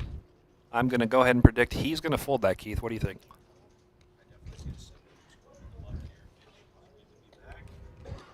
Lines are up. Next hand, 3,000, 6,000. Jack 10 for Ken Haggard to go ahead and lay that down as well. Been some interesting hands here at these feature tables. Yeah, I bet. I'm Right. excited to see how kind of things run out and see if we can get some more brutal action. We witnessed quad aces on that live stream. That was fun to watch. Oh, wow. Yeah, I believe Patrick wanted to talk to you too, Mitch. Okay. If you yeah. want to pop out there I'll and head talk out. to him, hopefully get you back in here at some point soon here. So. Awesome. All right, guys. It's been fun. I'll see you later. See you soon, buddy. All right. All right, guys. Hopefully the live stream and everything has been running smoothly technologically. You had Brian Peck and Mitch Watney. And now you got KL3 back in your ear. Happy to be back, folks. We are breaking down in a hurry here in Flight C down to, I believe, the final 8 tables or so. 48 players here in Flight C are going to be bagging up chips. Moving on to Championship Sunday, that is 11 a.m. It's going to be a big 11 a.m. tomorrow. Everybody's going to get seated for day 2. We're going to be doing the Hall of Fame ceremony at 11. It's going to be very exciting stuff. We've got Raina. She's going to be here taking pictures. All the pictures you've seen on Facebook so far this weekend. She's done a great job with that. She's going to be here in the morning, hopefully taking some great pictures of that Hall of Fame ceremony. And we've got a lot of champions to be crowned tomorrow. We're going to find out the newest Rough Rider Poker Tour Player of the Year. At the end of this weekend, we're going to crown the Casino State Champion. We're going to find out just who these 5 inductees are into the Rough Rider Poker Tour Hall of Fame. And we're going to drop the ball at midnight and bring in 2024. I mentioned it earlier when I was on the live stream by myself that 2024 is going to be the biggest and the best year yet. I say that every year, but it is true. We just keep growing and expanding. I cannot release the details fully just yet, but in the coming weeks they will be dropped. But just know, Rough Rider Poker Tour will be stepping foot into some brand new casinos in 2024, folks. Very exciting stuff. We'll even be stepping foot into a brand new state. I cannot reveal that just yet, but just know it's going to be some huge stuff in the works. Stay tuned for that.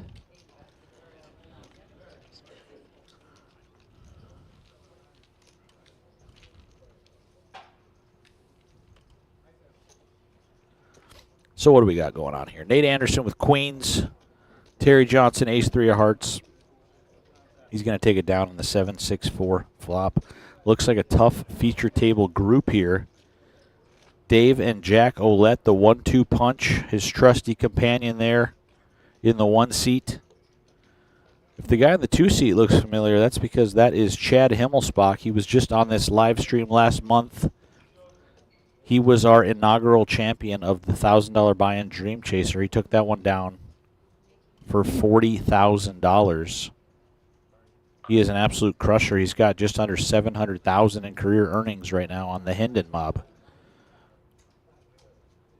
He made a deep run in the WPT World Championship down at the Wynn. That was a $10,400 buy-in. He cashed a few events down there. He's fun to follow on social media, definitely a grinder, fun to root for. We've got Mr. Medora next to him there, Kevin Clyde. Always fun to have him on tour. Next to him is the phenomenal A.J. Thompson.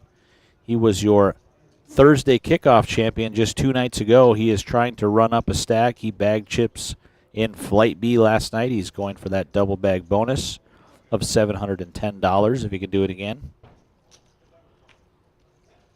Then you've got Terry Johnson in the 6th seat from Kinmare, Scary Terry. Jory Faco in the 7. Mr. Anderson, Nate Anderson. He is your runner-up of this event last year for a very cool 20 grand, second place for that. And rounding us out there, Ken Hager from Miles City, Montana. He has pocket 6s. He is behind the 8-7 diamonds at the moment for Jory. The flop was King 10-7, 1 diamond.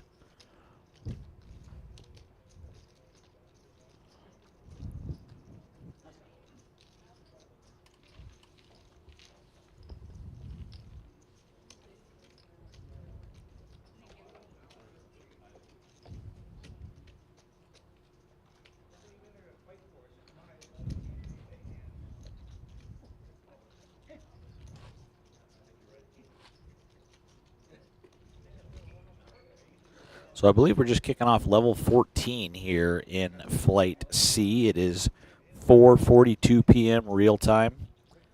Flight D kicks off at 5:30. Late and unlimited reentry all the way until 10:50 p.m. That is right, 10:50 p.m. 9 levels. So get to the casino, folks. This is not a big prize pool. It is the biggest prize pool in the history of North Dakota poker tournaments. Kind of a big deal, guys. You don't want to miss the Casino State Championship. We promoted this thing all year long, and we are so excited with this awesome turnout. We still have one flight left to go. Already at 932 entries after 3 flights.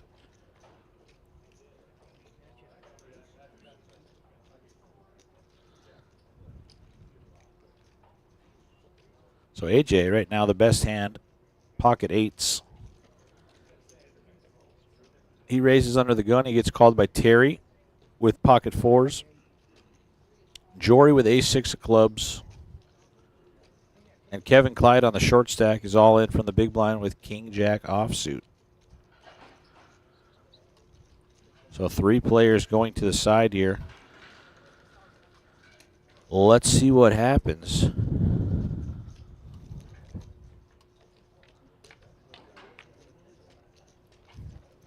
Oh, well, you know, Mr. Medora, he's got that all in, but he's shaking his head, putting the reverse tell on. He's shaking his head wishing, why don't I have way more chips? Because this pot's coming home to Papa. He flops a full house. AJ needs to make running quads. Jory needs to make running aces. So here we go. We'll see if Kevin can avoid the worst beat of his life here, and he does. He has taken a very timely quadruple up here to get him back to about 50,000. Not exactly in the comfort zone yet, but he's got some chips to work with, and we'll see if he can run it back up and put some chips in a bag here at the end of this flight.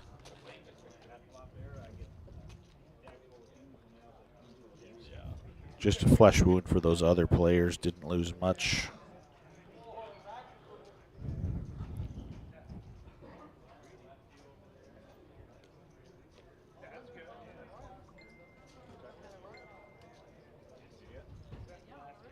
We got Jess Kendall back in the box.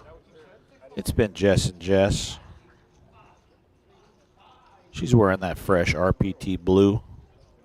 You can get yourself one on roughriderpokertour.com. Click on the apparel tab. It'll take you over to mylocker.net. There's plenty of choices for gear with the RPT logo, some custom-made stuff with slogans and sayings, poker-related stuff on there. Just check it out.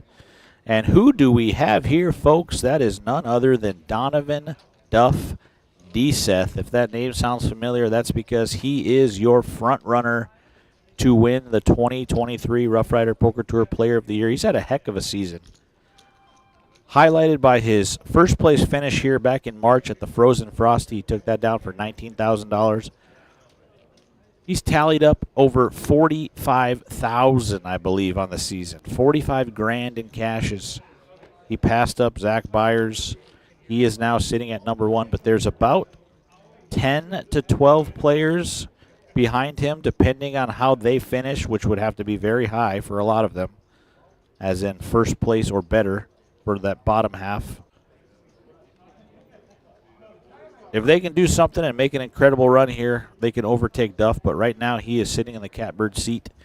We will crown that Player of the Year tomorrow evening. That is good for a $5,000 prize package to the World Series of Poker. And the 2024 season starts not next weekend. The first weekend of January, we are actually off for the first time in years. And we'll see you back at our season opener in Harvey at the Harvey Eagles Club. As always, that is the second Saturday of January. Check out our Facebook page and website for complete details on all the upcoming events on the 2024 season. There is a lot of them already posted. AJ Thompson, he's all in. He's got King 10 of diamonds in the small blind. Duff just sat down. He's looking at Ace Queen of hearts. Looks like they've got similar stacks.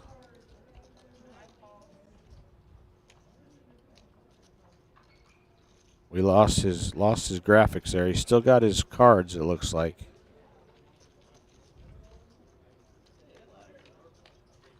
Kevin had the ace-8. I'm not sure if he made the call. Yes. He's got his cards back. I believe Duff is all in. Kevin is out of there. And that's going to bust AJ. Duff flopping an ace. King on the river, too little too late for AJ. That'll send him packing. He's still got one more chance in Flight D to get that double bag bonus and get himself a bigger chip stack.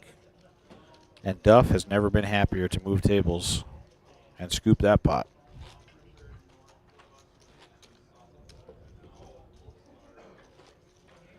So thank you guys for tuning in. Let us know in the comments where you're watching from. Let us know who you're rooting for. And let us know if we'll see you in the field tonight for Flight D. It gets underway in 42 minutes real time, folks. 5:30 p.m. It's going to be a party in here.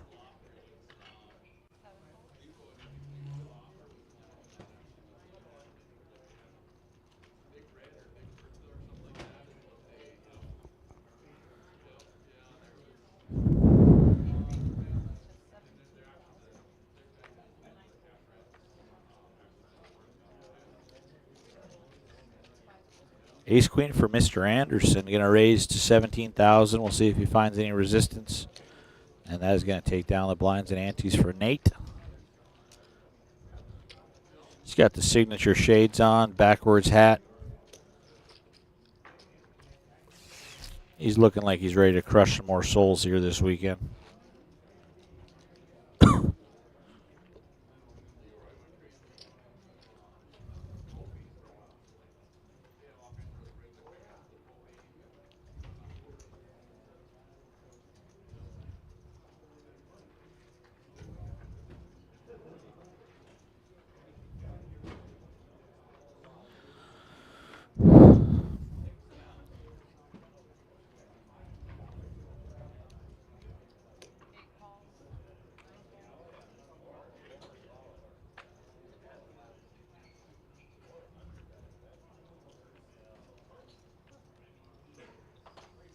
So under the gun, Nate Anderson here limping in.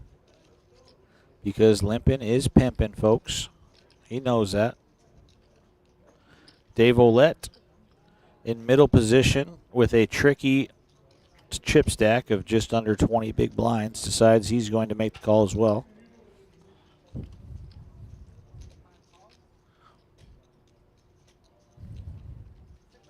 Terry's got the RPT stones in the small blind, 10-7. And Jory's checking his option. Terry's out of there. Hate to see that. So here we go, 4 wide. Flop comes 10-6 deuce, all clubs. Nobody holds a club.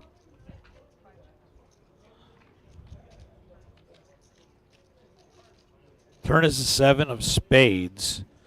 That is the best hand for Dave Ouellette now.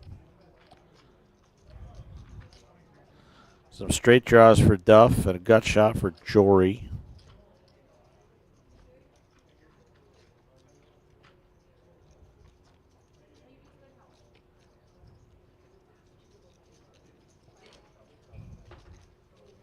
Dave Ouellette bets 25,000 on this turn card. And that's good enough for the pot. We will be streaming this tournament until we bag up Flight C, and once the dust settles and the madness calms down a little bit after a couple breaks here in Flight D tonight, we will fire back up.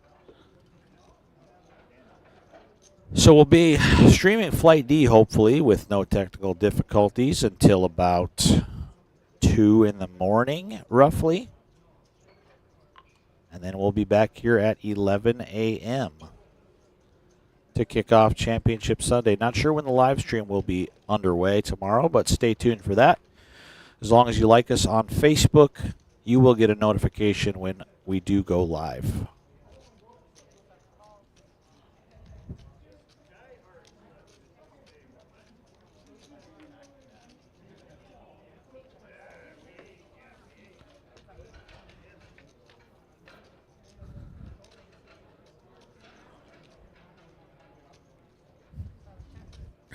Not much for either player here. King 5 versus 10-4. The flop was Queen, Jack 6. Turn is a 7.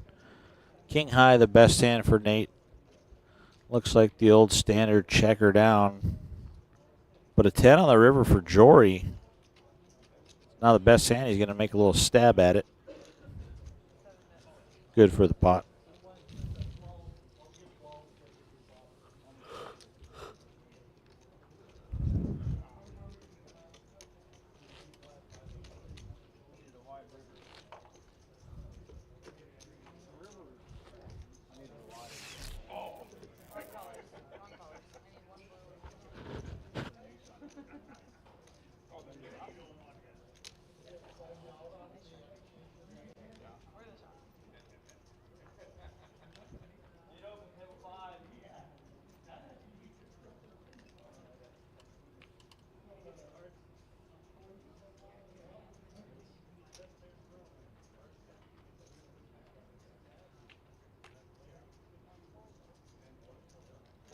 On to the next one we go.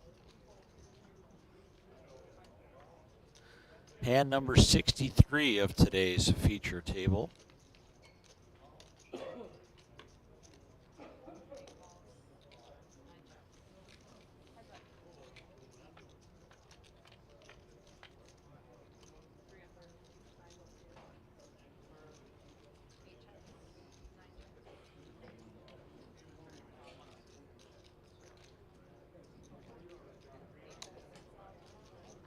Queen 5 for Nate, Jack 6 for Ken.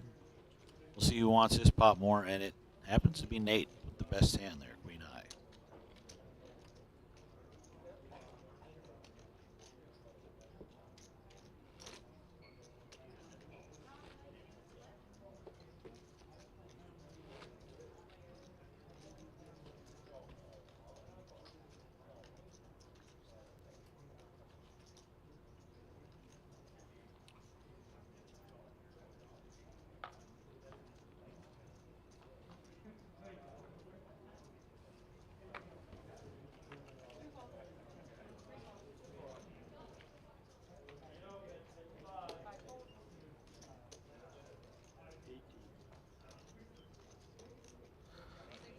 Here we go. Terry Johnson finds the ace-king in the hijack.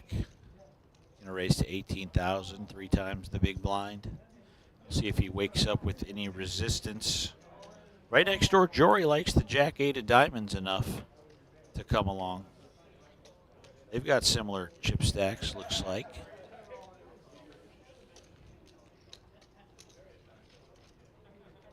So here we go, heads up to a flop.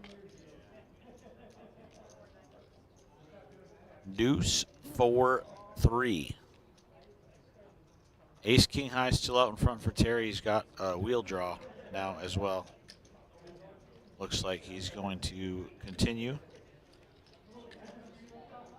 for a small bet of 8,000. See if Jory is curious enough to tag along.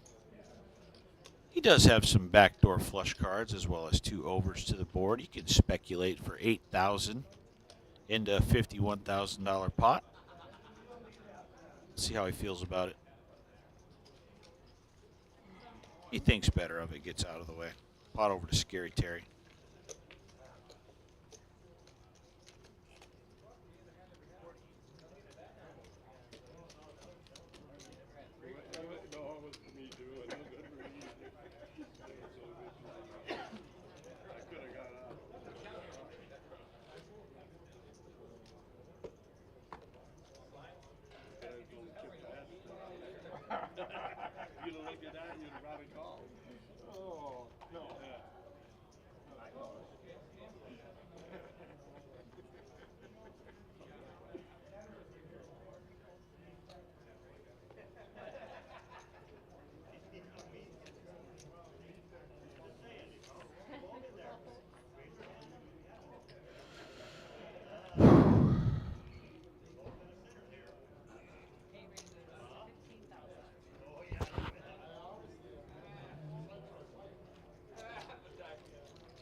Nate with the ace-4 of diamonds. He's going to raise it up from the cutoff. He's going to take that pot down.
Nate Anderson in the hijack.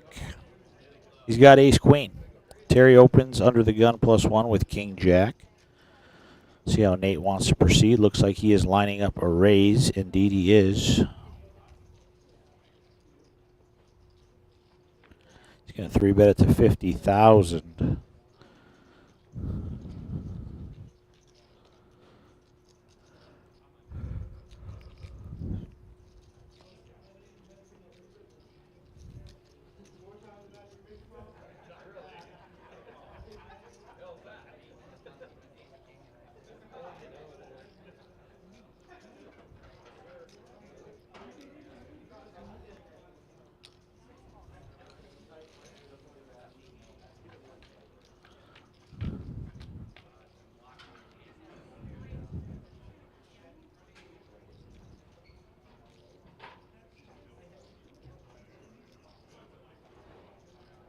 So Terry looks like he's going to call that raise with the king-jack.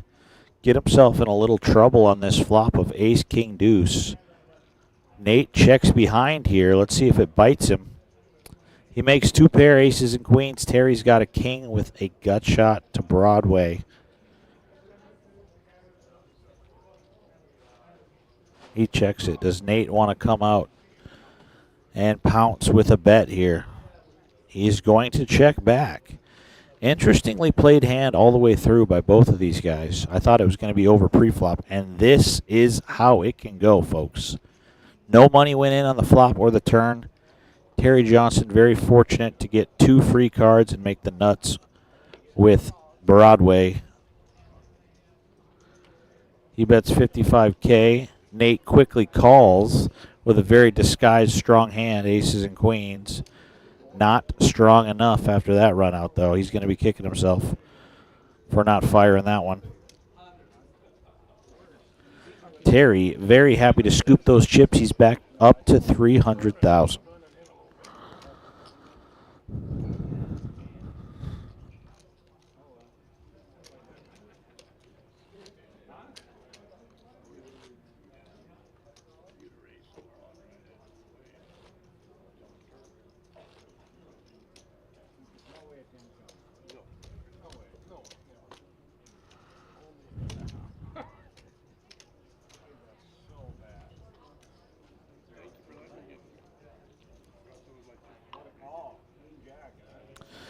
Just reading some comments here. We've got about 40 to 50 live viewers at the moment at 5 p.m. real time.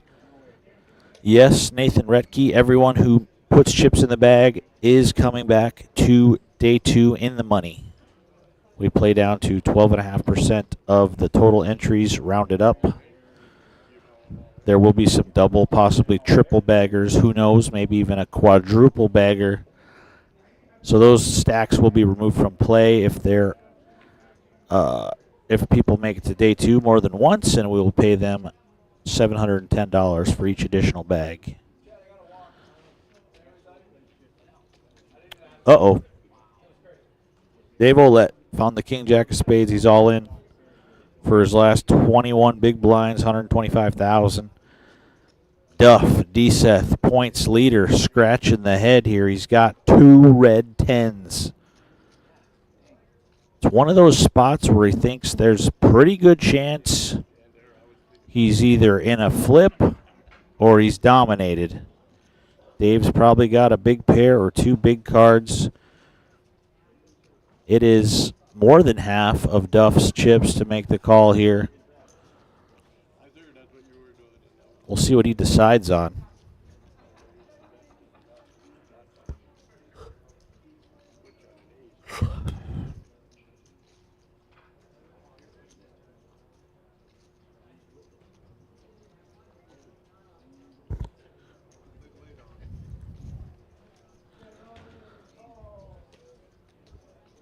Tens, pocket tens, definitely a hand you're a lot more happy 3-bet jamming all in over a raise, more so than calling off and all in with. Definitely a tricky one. Looks like Duff is going to lay it down, give the respect to Dave. He must not have got a read off of Jack there. Stone cold puppy dog in the vest.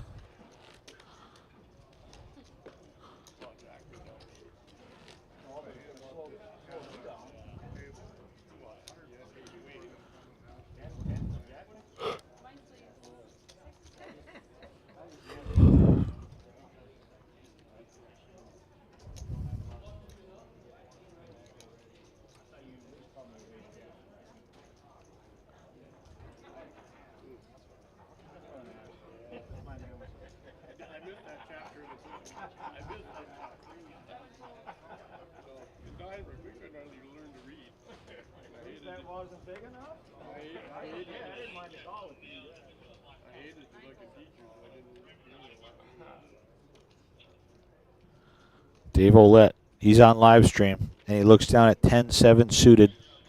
He knows we're watching, and he is shaking his head because he knows he's got to put on a show for the RPT boys.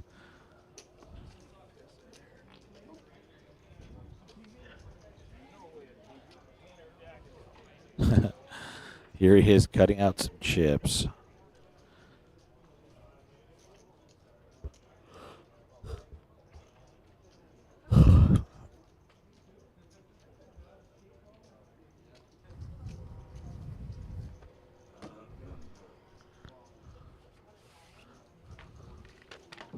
Blinds are up. Next hand, 4,000. He's all in with the 10-7 like an absolute boss. You love to see it. Uh-oh. You don't love to see ace-king in the big blind. Look you up. Dave is smiling. He's got live cards. Made the play with the 10-7 of hearts. Terry has the ace-king. He has 1 heart, 1 spade. Ace, 4, 5, 1 heart. Bad flop for Dave. He needs runners. Deuce of hearts is one of them. He can win with a heart and a 3 with chop. 10, a little too late. 10 of clubs for Dave. He made the play. Unfortunately, did not work out. And he is going to be eliminated. He does already have a bag, though, for Championship Sunday. He bagged Flight B last night.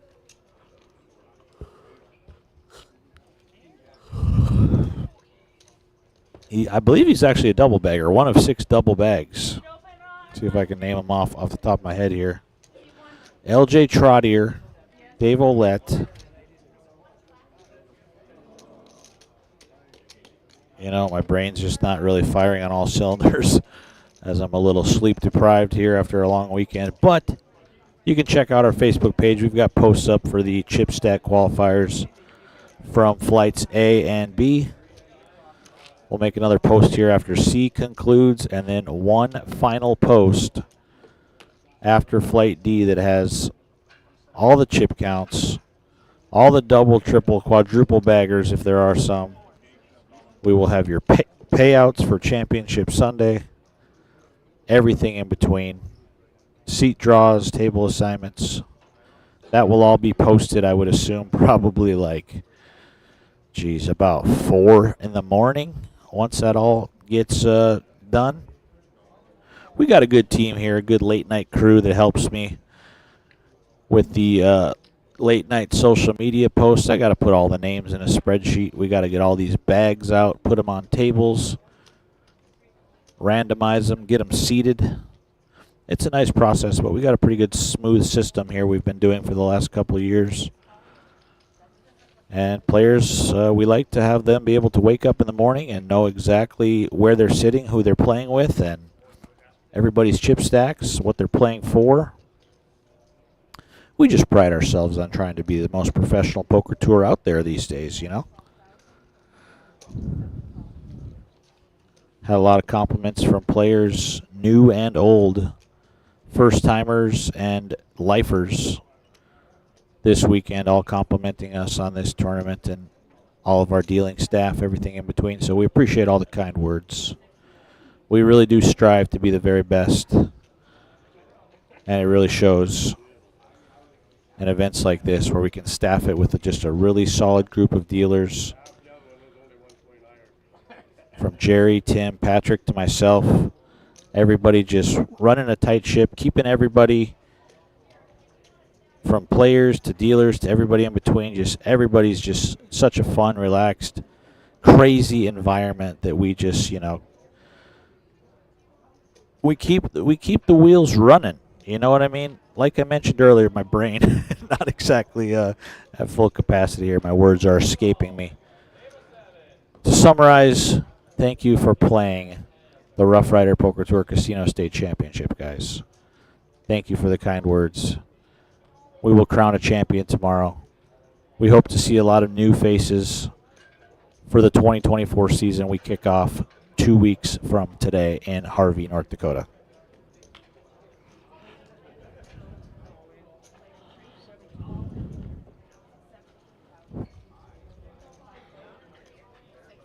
Kevin Clyde on the short stack. He's got King Queen. He is all in for just over 2 big blinds. We are now at 4K, 8K. And Nate Anderson makes the call with ace-5 from the big. And Kevin is going to need some picture cards if he wants to stay alive here and get back up to 46,000. And there is a king. King 10 deuce on the flop. Good flop for him. He's got to fade an ace or running Broadway cards, straight cards. Turn is a 10. Just needs to fade 3 aces now on the river. And it's a queen. Kings and queens for Mr. Medora. Kevin Clyde, he is doubling up once again. I believe we will be taking a break at the end of this level, at which point we will bring in another feature table group. I'm not sure how many are left at the moment. We are in level 15, 4K, 8K. That is the level we finished in Flight A. We had to play down to 27 players. Flight B, we played down to 42 players. And we finished, I believe, in level 16, possibly the start of level 17. And we're in level 15 right now in Flight C. We got to get down to 48. We got to be getting close. It is 5:11 p.m. real time. Flight D is beginning in 20 minutes, folks. I really hope you're hearing the sound of my voice and you are staring through that windshield. The Lady Gaga hit Poker Face from 2008 is cranked up in your sound system. And you're just ready to come to Spirit Lake Casino and Resort and play some cards, because there is a ton of money up for grabs. And it looks like Cash Mitchell from Fargo is our newest player joining this feature table lineup.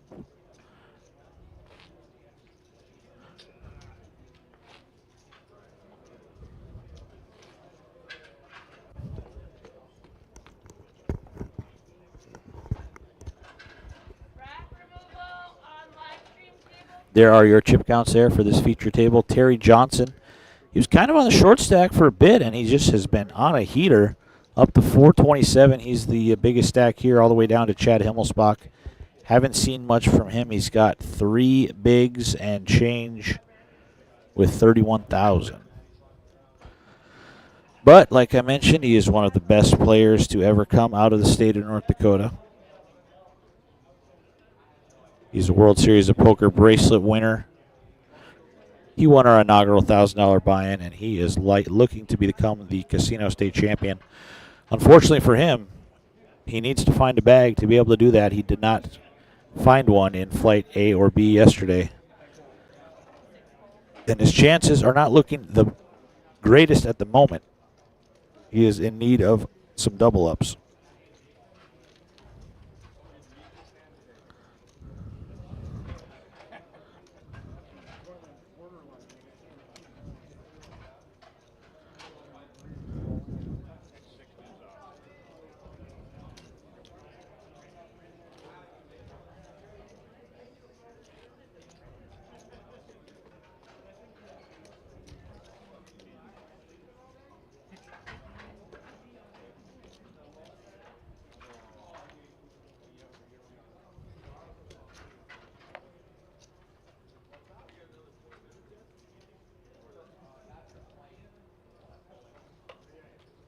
Flight D dealers, come to the hub and check in with me, please. All Flight D dealers, if I assign your table, come check in with me in the hub.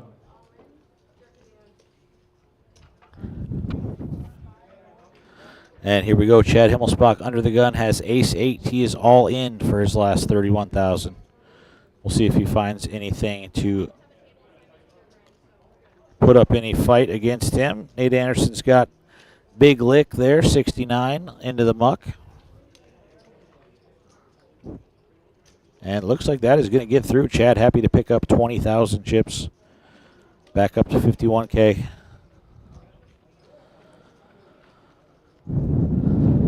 Just about doubled up. All he had to do was take down the blinds and antes. Always a good feeling.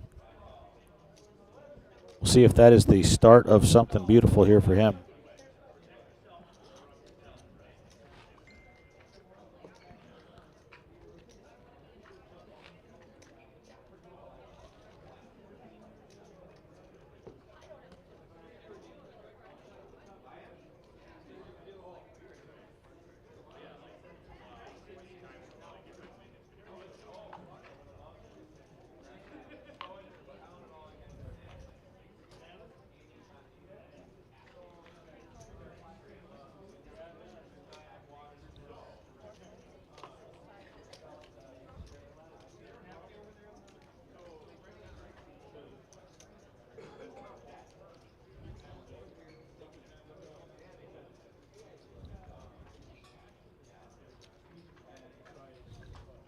Flight B dealers, just stay at your tables for the moment, please.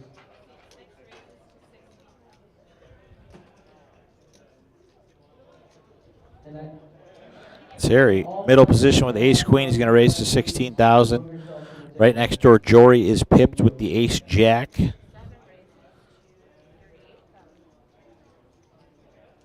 And he's going to 3-bet it to 38,000.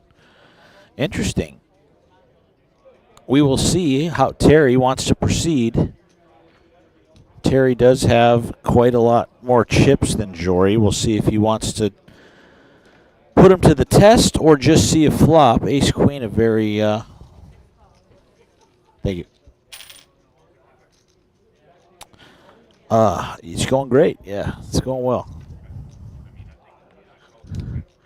How close are they to being done with Flight C? They're not even within 20? Oh, my. Wow, so they got to get down to 48 players, and they are not even within 10 yet, folks. So this thing is grinding out. We did have a ton of entries, 383 entries, something like that. Sounds about right. And there's still 60-some players remaining as players are clamoring and ready to go here for Flight D.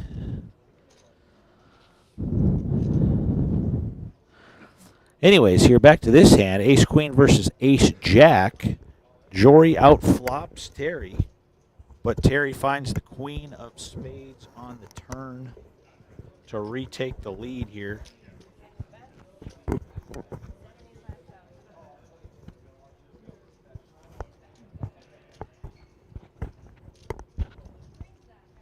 He's going to bet 75K, basically putting Jory all in. Pretty gross card for Jory. Pretty bad board in general. He can't beat a queen or a king. He's got third pair. Yes, he does have a draw to Broadway to make the nuts, but pretty expensive price. All of his chips to commit with third pair and a gut shot. There's a lot of things that go through your head as well if you're Jory. If you fold, you're down to 75,000. It's just under 10 big blinds.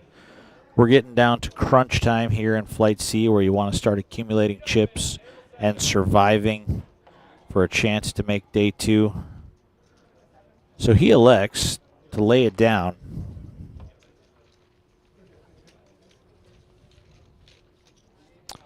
And Terry is going to sail that ace-queen into the muck. Jory's not going to know what he was up against. Could have been worse for him. But he's still got chips. Anything can happen. We know that much. And it looks like Travis Sorensen from Berthold, North Dakota. He is our newest player here at the feature table. He is in the 1 seat. He's an RPT champion, as are a lot of these players sitting around this table at the moment.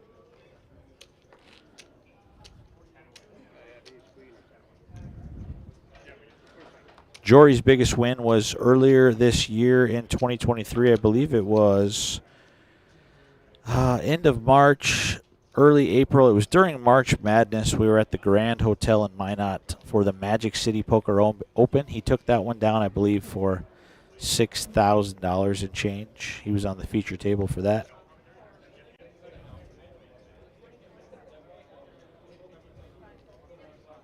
Cash Mitchell under the gun. He's got ace-queen of clubs. He makes it $24,000 to go.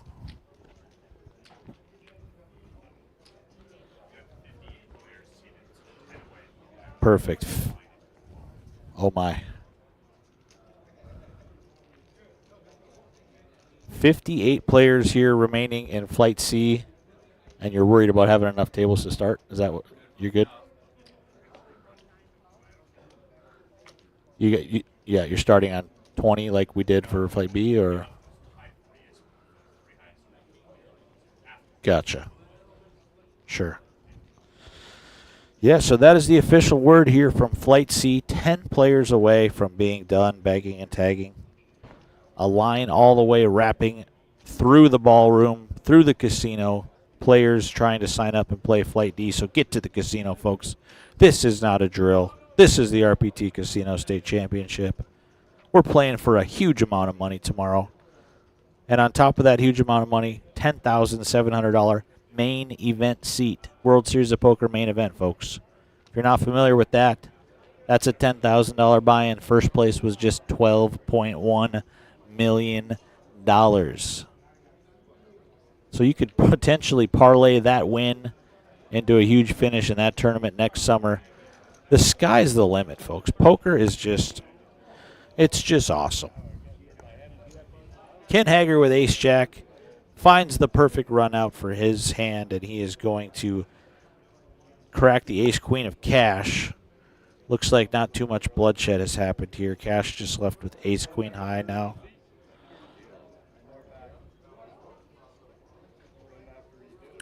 And he does make the fold, Ken Hager. Up to 190,000 now. I believe our chip leader so far after 2 flights was LJ Trottier. He bagged 760K last night. Just behind him, 755K. One of the best players in Minot. One of the best players in North Dakota. Just an absolute crusher. That is Kellen Hunter from Minot.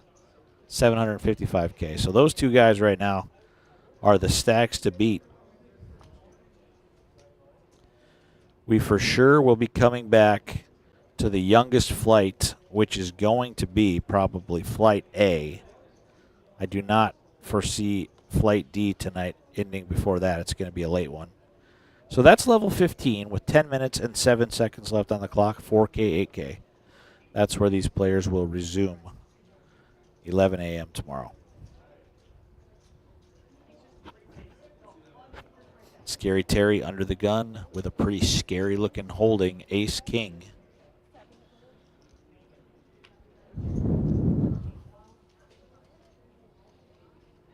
Uh-oh. Here's some action, folks. 2 jacks for Ken. After this raise in his chip stack, he may 3-bet all in. We'll see how he wants to proceed.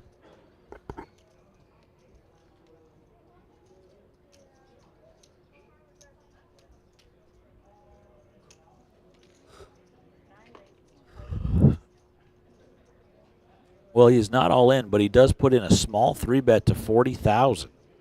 Interesting sizing here. We'll see if it induces a call from Terry or if it induces him to make the raise all in and just run all 5 cards. Terry decides to take the conservative route. I don't dislike that. He's just going to make the call.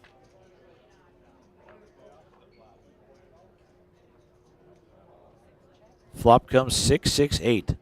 It's a pretty dicey spot in the tournament where you're not so much focused on eliminating players, more so as conserving your chip stack and surviving, because you have to make it to day 2 in order to make the money. Nobody is winning the tournament today. So both of these guys take a fairly conservative route, and Ken Hager with the jacks is going to take it down on the 8-6-6 flop. We're going to move on to the next one. I haven't been out in the field here for like an hour, so I don't know if there are any desperately short stacks on the outer tables. I'd imagine there are some players hanging on by a thread here. We are 58 players left as of 10 minutes ago. We need to get down to 48, and then we will finish up Flight C. We'll get those guys bagged and tagged, and then the madness of Flight D will take us through the evening here, and we'll fire up this live stream later on. Not exactly sure when. Could be after level 9 when registration closes.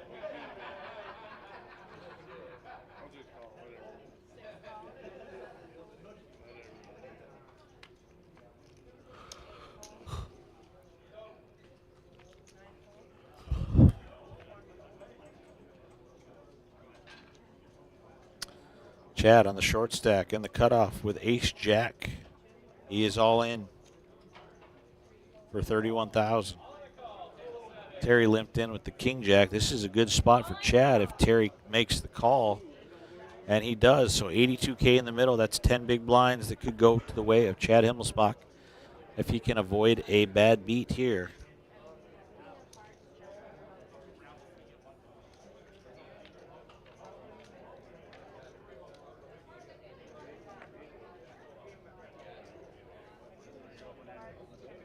Wow, flop comes queen, jack, 10. Terry open-ended now with the king, needs an ace or a 9 to take the lead. He can't catch a king. That would make Broadway for Chad. 4 spades on the turn.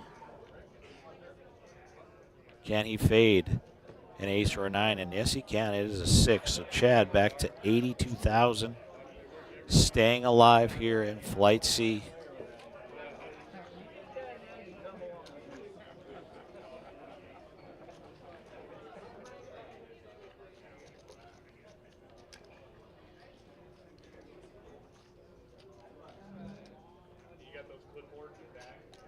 Terry's still the chip leader here with 458K.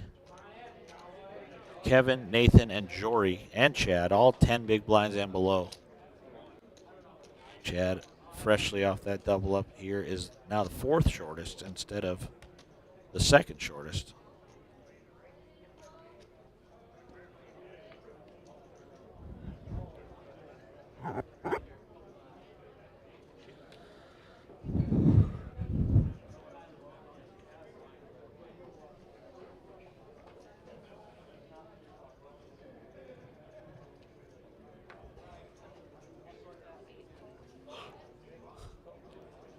All right, poker players, you signed up for Flight D. C cards are sitting right here. Get them while they're hot, and we'll get started here in just a It is 5:27 real time. I hear Jerry out on the main floor here. 17. Players from Flight D are now drawing their C cards. They're about to get underway. It's going to be crazy tonight, folks. Going to be a great time. That thing kicks off at 5:30, and like I mentioned, 9 levels of late and re-entry. That is going to be 10:50 p.m. Once again, seat cards are sitting right here. Make your selection. We'll get started in just a matter of minutes. Welcome to Flight D. Welcome to Spirit Lake Casino and Resorts. Flight D of the largest poker tournament in the state of North Dakota ever. Draw your seat.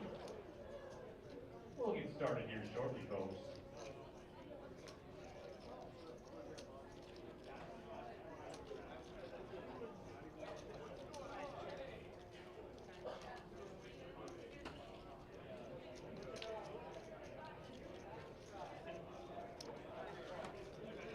Ken Hager, pocket eights, flops a set. Fortunately for Duff, he is not going to get in too much trouble, left with ace high after the river. Ken takes that pot down. Less than 10 players to go, and these players will be on to day 2 in the money.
All right, poker players, welcome to Spirit Lake Casino and Resort here just outside of Devils Lake, North Dakota. This is Flight D of the Rough Rider Poker Tour Casino State Championship. Players, you should have 30,000 in starting chips, 10 blacks worth 100 apiece. We got a couple hands here, 4 of them to be exact, going to battle. Deuces for Cash, Jack 10 for Kevin, 10-5 for Jory, and King 8 of clubs for Scary Terry. Flop comes Ace, King, 10. Terry, middle pair of kings, the best hand so far. Kevin's got a pair and a straight draw. Cash is left with pocket deuces. Jory, though, a very disguised 10s and 5s after the turn 2 pair.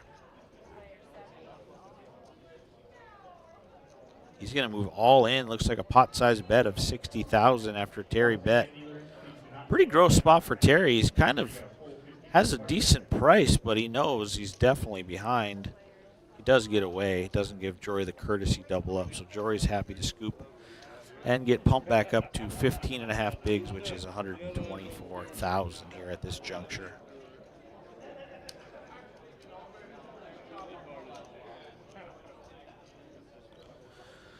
Oh, thank you guys again for joining us. You've got KL3 in the booth bringing this commentary for you live, solo at the moment. You'll be getting some more voices in your ears as the night progresses. We had Brian Peck and Mitch Watney in here, the new delinquent duo. They were in here earlier, did a good job. I pulled them up for a little bit on the stream. Shuffle up and deal. 100, 200, 200, big blind ante. And Flight D is underway. I'm not sure how many they're starting with, but the cards are in the air. Clock up there, 1, 2, 2. We'll get your turn and clock up there once Flight C is completed. They are 4 away from bagging in Flight C. 4 players away from bagging. 52 remain in Flight C. Very exciting stuff here. Every hand so important. Just trying to chomp those blinds and antes at least once per orbit to stay alive.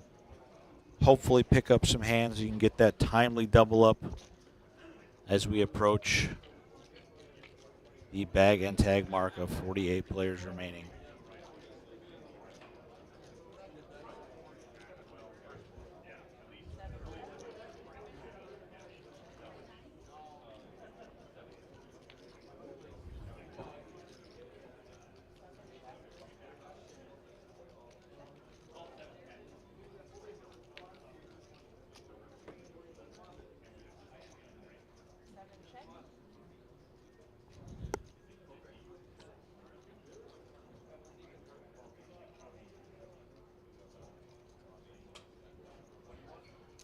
Wow, picking action back up here. I was watching the live stream on my phone. 5-3 for Mr. Anderson. He goes runner perfect wheel. Looks like he doesn't get too much action, but nice scoop for him. Thank you guys for watching. About 40 live viewers at the moment. It's going to be a lot more tomorrow for that day 2 live stream, and of course that illustrious final table.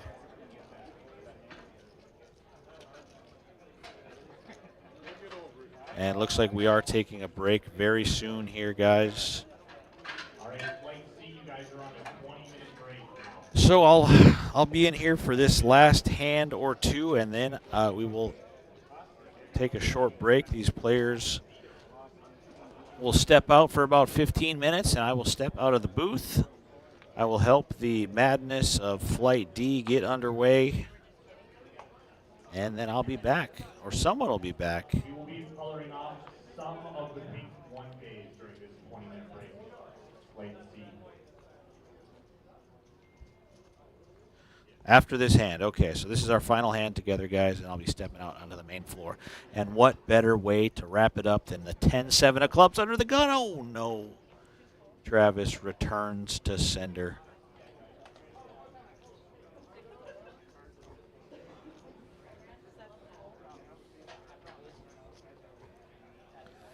And looks like it's feeling like a walk here to wrap us up. So players are going on break, and we'll see you viewers and listeners very soon.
10,000. With a 10,000 big blind ante, shuffle up and deal. We have 52 remaining. You're playing down to 40. All right, let's get back into it, folks. We are down to 52 players. We have 48 remain. Excuse me. We need to get down to 48 players. We have 52 remaining. 4 away from bagging and tagging. Flight D is underway. They're about 7 to 10 minutes from starting level 2. There's already 125, 130 plus players with a line still forming.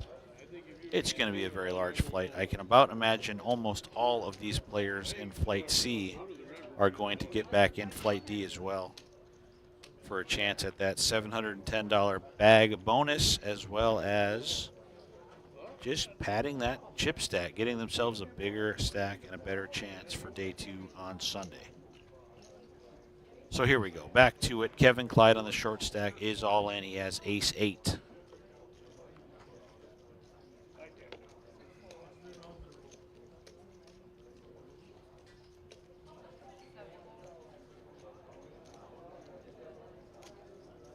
Is he going to get any calls? He's got less than 2 big blinds.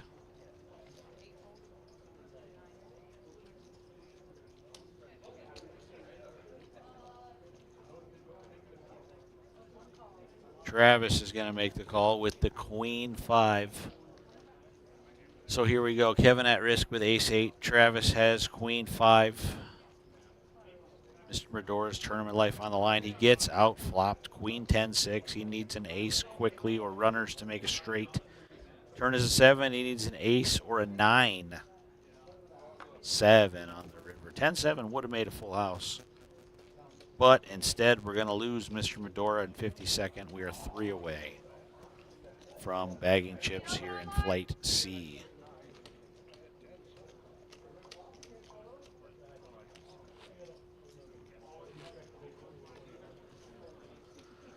Oh, if you're just joining us, guys, we are live from Spirit Lake Casino and Resort. We are at the tail end of Flight C of the RPT Casino State Championship. 383 entries, an incredible showing for Flight C. We're down to 51. 48 of them will be making day 2 and making the money. We are in the midst of a record-breaking prize pool, record-breaking tournament for the entire history of North Dakota poker. It's an incredible accomplishment. Thank you to everyone to help make this possible, from players, dealers, staff, everyone in between. This thing was awesome. I can't wait to sleep in my own bed on one hand after this weekend is over, and I also can't wait to come back next year and do it even bigger and better for New Year's once again. Terry Johnson all in. Ace 10 of diamonds.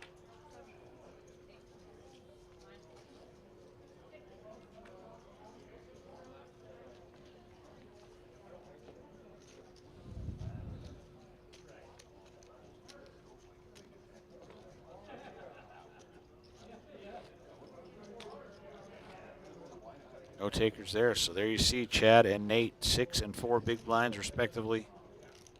They are looking for a double up here, trying to make their way into the money, into the final 48.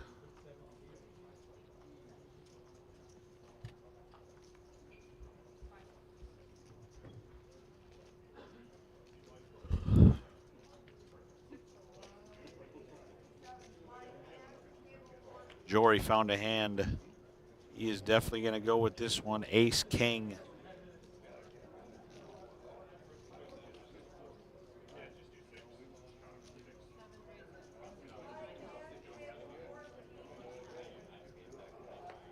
He's going to raise it to 29,000. He could have shoved all in, but this might induce Ken Hager now. Wow, what a fold from Ken. Definitely conservative fold, knowing the situation we are in. So close to the money, so close to day 2. Ace, queen, and fives both sailing into the Right muck. now, high hand for flight D is aces full of sevens. Thank you.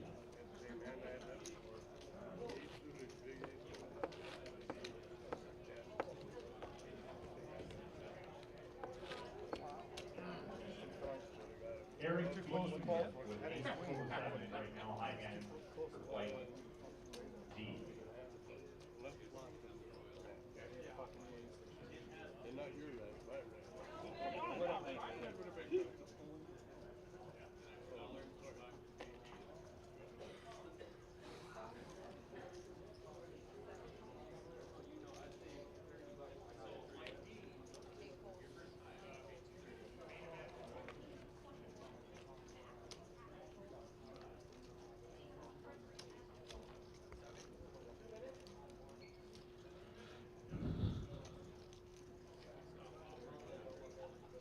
Folds the chat on the button. He's got 8-4, not interested. 9 deuce for cash. He's going to complete. Interesting. Duff checks the queen 8. Flop comes jack 3 deuce. He takes the lead with bottom pair.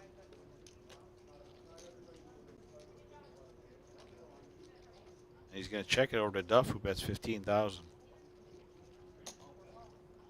Cash coming along. Turn is a queen. Now that's the best hand for Duff. Top pair. Cash picks up a 9-high flush draw. Looks like he's going to check fold. And Duff will take that pot down.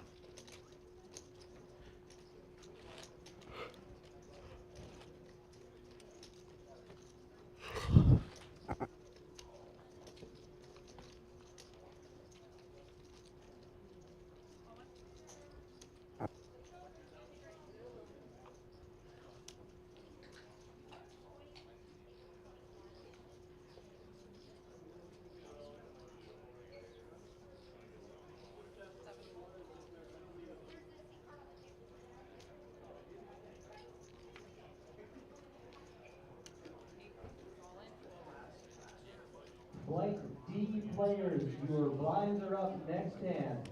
200 small, 300 big, 300 big blind ante. Once again, Flight D players, your blinds are up.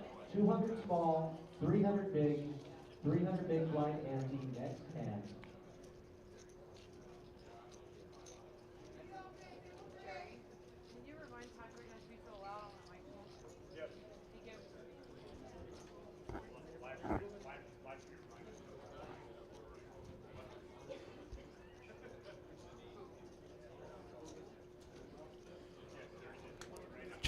Nate Anderson. He's all in. 46,000 with Queen Jack. Let's see what he wakes up against here. Chad Himmelsbach in the cutoff. He's out of there.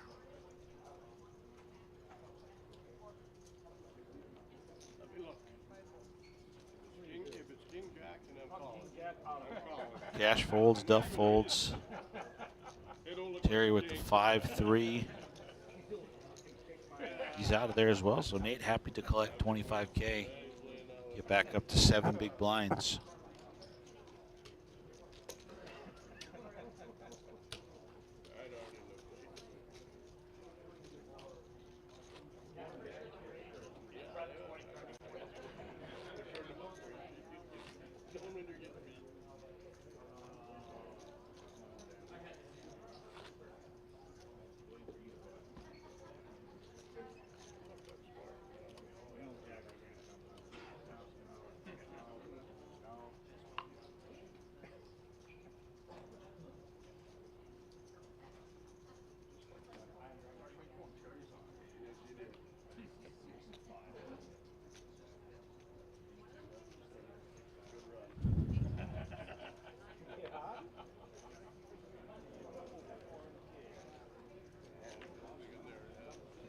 Here we go, folding around to cash in the cutoff.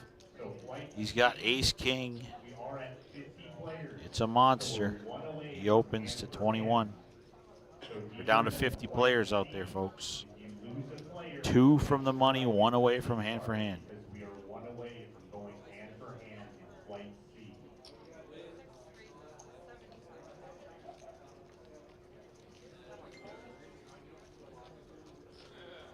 And Terry,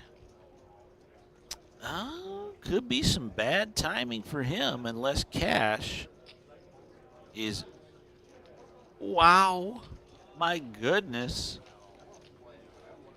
Terry, did I say bad timing? I meant that is some bubble abuse played to perfection.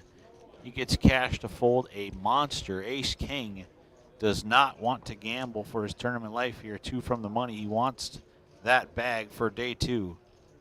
Kudos to Scary Terry Johnson.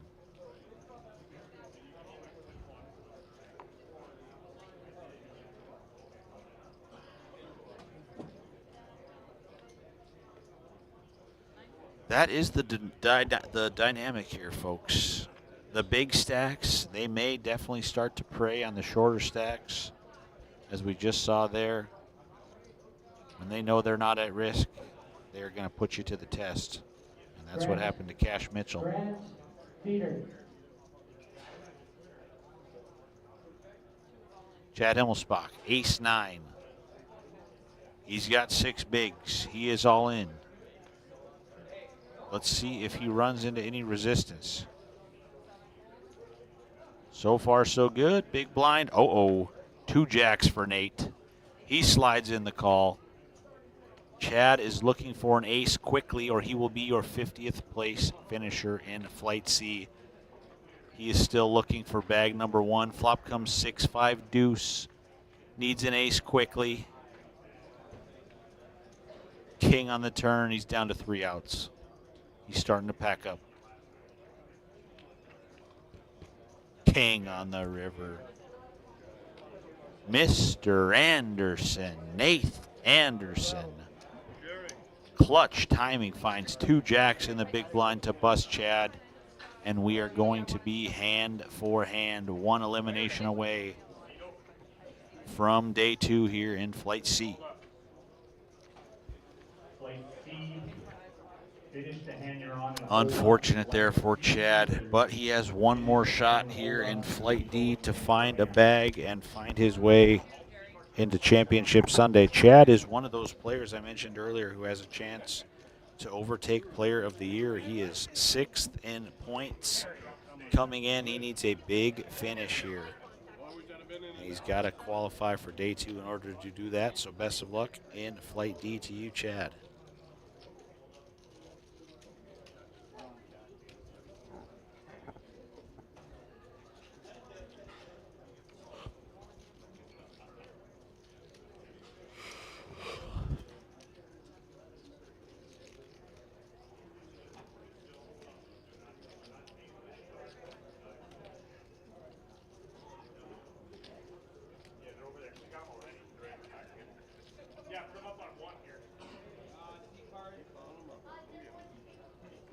I ain't gonna let you get away with that.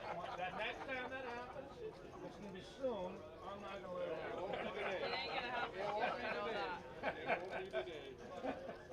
If you make a mistake like that, you won't ever do it again. So we are just paused here, waiting for all tables in Flight C to finish. All right, Flight C, we will now be going hand for hand.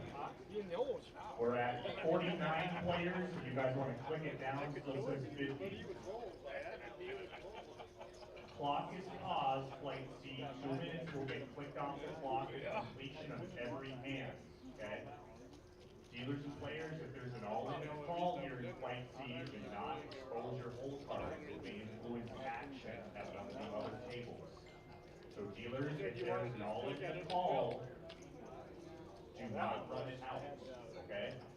If there's an all-in call, do not run it out. If multiple players bust on multiple players' tables, they will not make the money. You have to bag chips to make the money to make it to Sunday. Okay? Dealers, when you're finished with your hand, spread your deck so I know you're completed, okay? All right, good to go. Shuffle up a deal. Once again, players, do not expose your hold cards. If there's an all-in and a call, it may influence action. I know the knee-jerk reaction is to table your hand if you get called, but please do not do it. Jerry out there on the floor doing what he loves to do, and that is calling hand-for-hand play, explaining the rules. Last night it lasted about 25 hands there in Flight B. Felt like it was a while.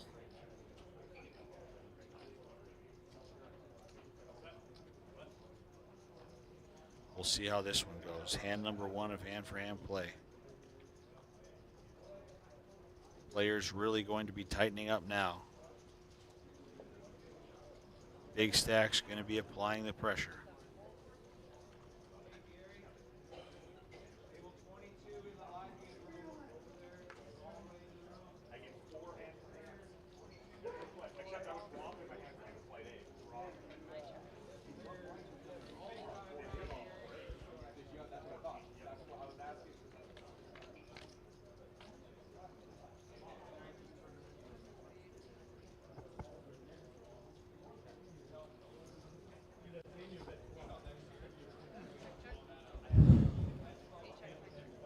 Heads up to a flop here. King 7 versus 7 deuce. They both flop a pair of 7s. Nate is best with the king kicker. I don't see anything happening here of the violent nature. But they do put a big blind and a piece on the turn, and the river's a 4. And I did hear an all-in and a call on one of the outer tables. So let's see what happens.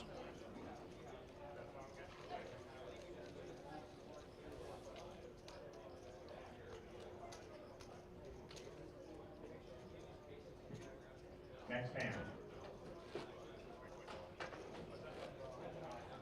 As soon as high hand wraps up here, guys, we will be taking a break from the live stream. Flight D is going to be underway. It is underway. It's going to be very busy for a few hours. And I believe we will try to fire this thing right back up after registration closes. So it could be about 4.5 hours from now. We shall see. Stay tuned. Make sure to like us on Facebook if you haven't already. You will get a notification when we do go live. Once again, Flight C players, do not expose your hold cards during hand-for-hand play. And dealers, if there's an all-in a call, just halt action. Do not run any cards out.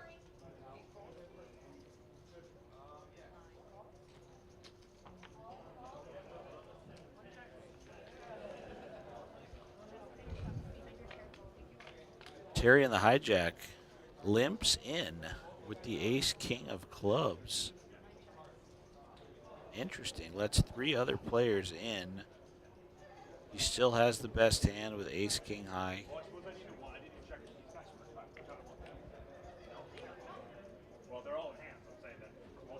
He's got the nut flush draw after the flop, and he turns a pair of kings. Could be bad news for Duff. He hits that with the king 9.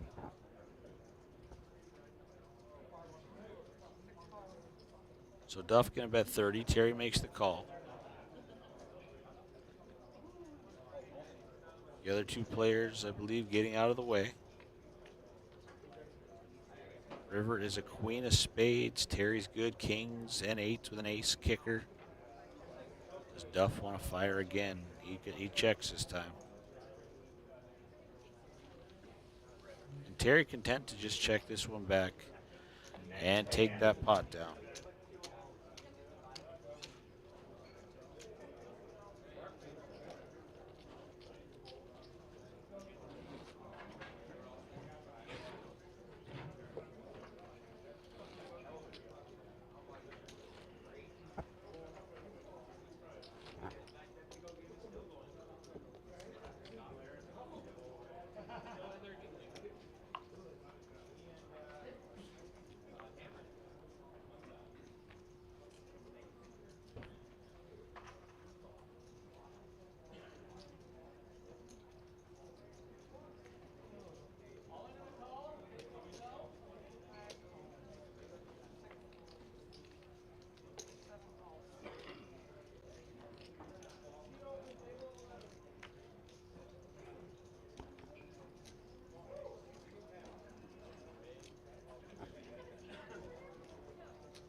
So a couple of limps here. Duff under the gun calls with King Jack. Jory calls with Queen 10.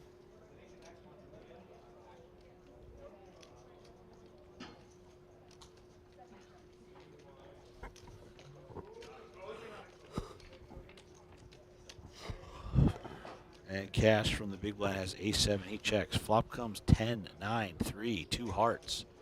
Top pair and a queen high flush draw for Jory. Gut shot straight draw and a king high flush draw for Duff. Cash left with A7 high. I don't think Jory is going to be going anywhere. Let's see how he wants to proceed. Duff bets this one. 17K.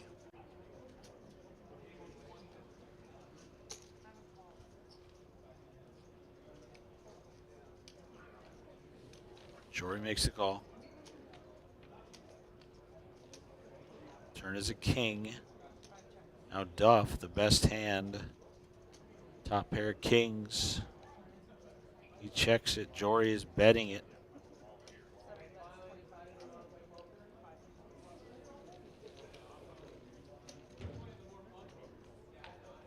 There goes 25K bet and call.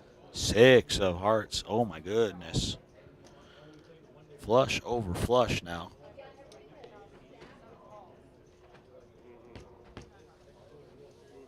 It looks like Duff bets 25K. Jory calls. Leaves himself with 4 big blinds behind. Sees the bad news. We do have an all-in and a call. And we do have an all-in at one of the outer tables. Table 2. Dylan Ellis is all in here on the bubble. Let's see him, guys. The Wizard of Winnipeg. Ace queen. Dylan Ellis. Dylan's got Queen Jack, so Dylan is all in and at risk. Dylan needs help. Queen Jack versus Ace Queen. Otherwise, flight C is over. We'll see what happens. Clock comes 8-9-5. He can catch a 10 or a jack. Turns to 3. He needs a 10 or a jack on the river. King on the river, that will do it. No good there for Dylan. The young poker shark from Winnipeg. He is your stone cold bubble, unfortunately, and these players are happy. They have made it to Championship Sunday. They are putting chips in a bag. Jory's got 4 bigs. He is tickled pink, and they've all got a chance to get more chips and get that bag bonus here in Flight D. So thank you for joining us, guys. Stay tuned. We will be live later this evening for Flight D. We will be live for Championship Sunday tomorrow. This is Keith Lauder III signing off. We'll see you soon.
Long as I've dealt is 23 hours in a row. Long as I've played, that's why that way. 27. What? 27. For you? Played or dealt? Dealt. Oh, shit. That's impressive. New Year. What were you like? Mentally? 11. New Year's 3 years ago. But I accidentally did 27. I think we were on about stuff.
Yeah.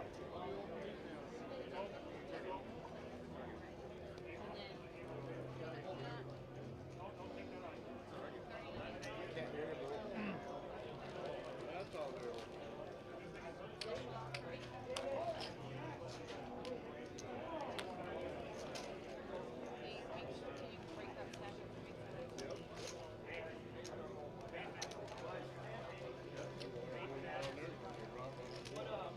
I'll call you later.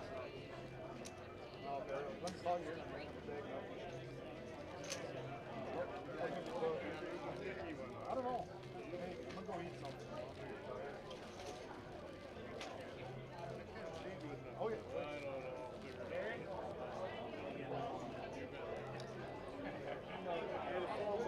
Flight D players, the clock is now yours. As you can see, the blinds are 200, 300, 300. There's 9 minutes left in this level. See you guys tomorrow. Tell you it's at the ring. Once again, Flight D players, your clock is up.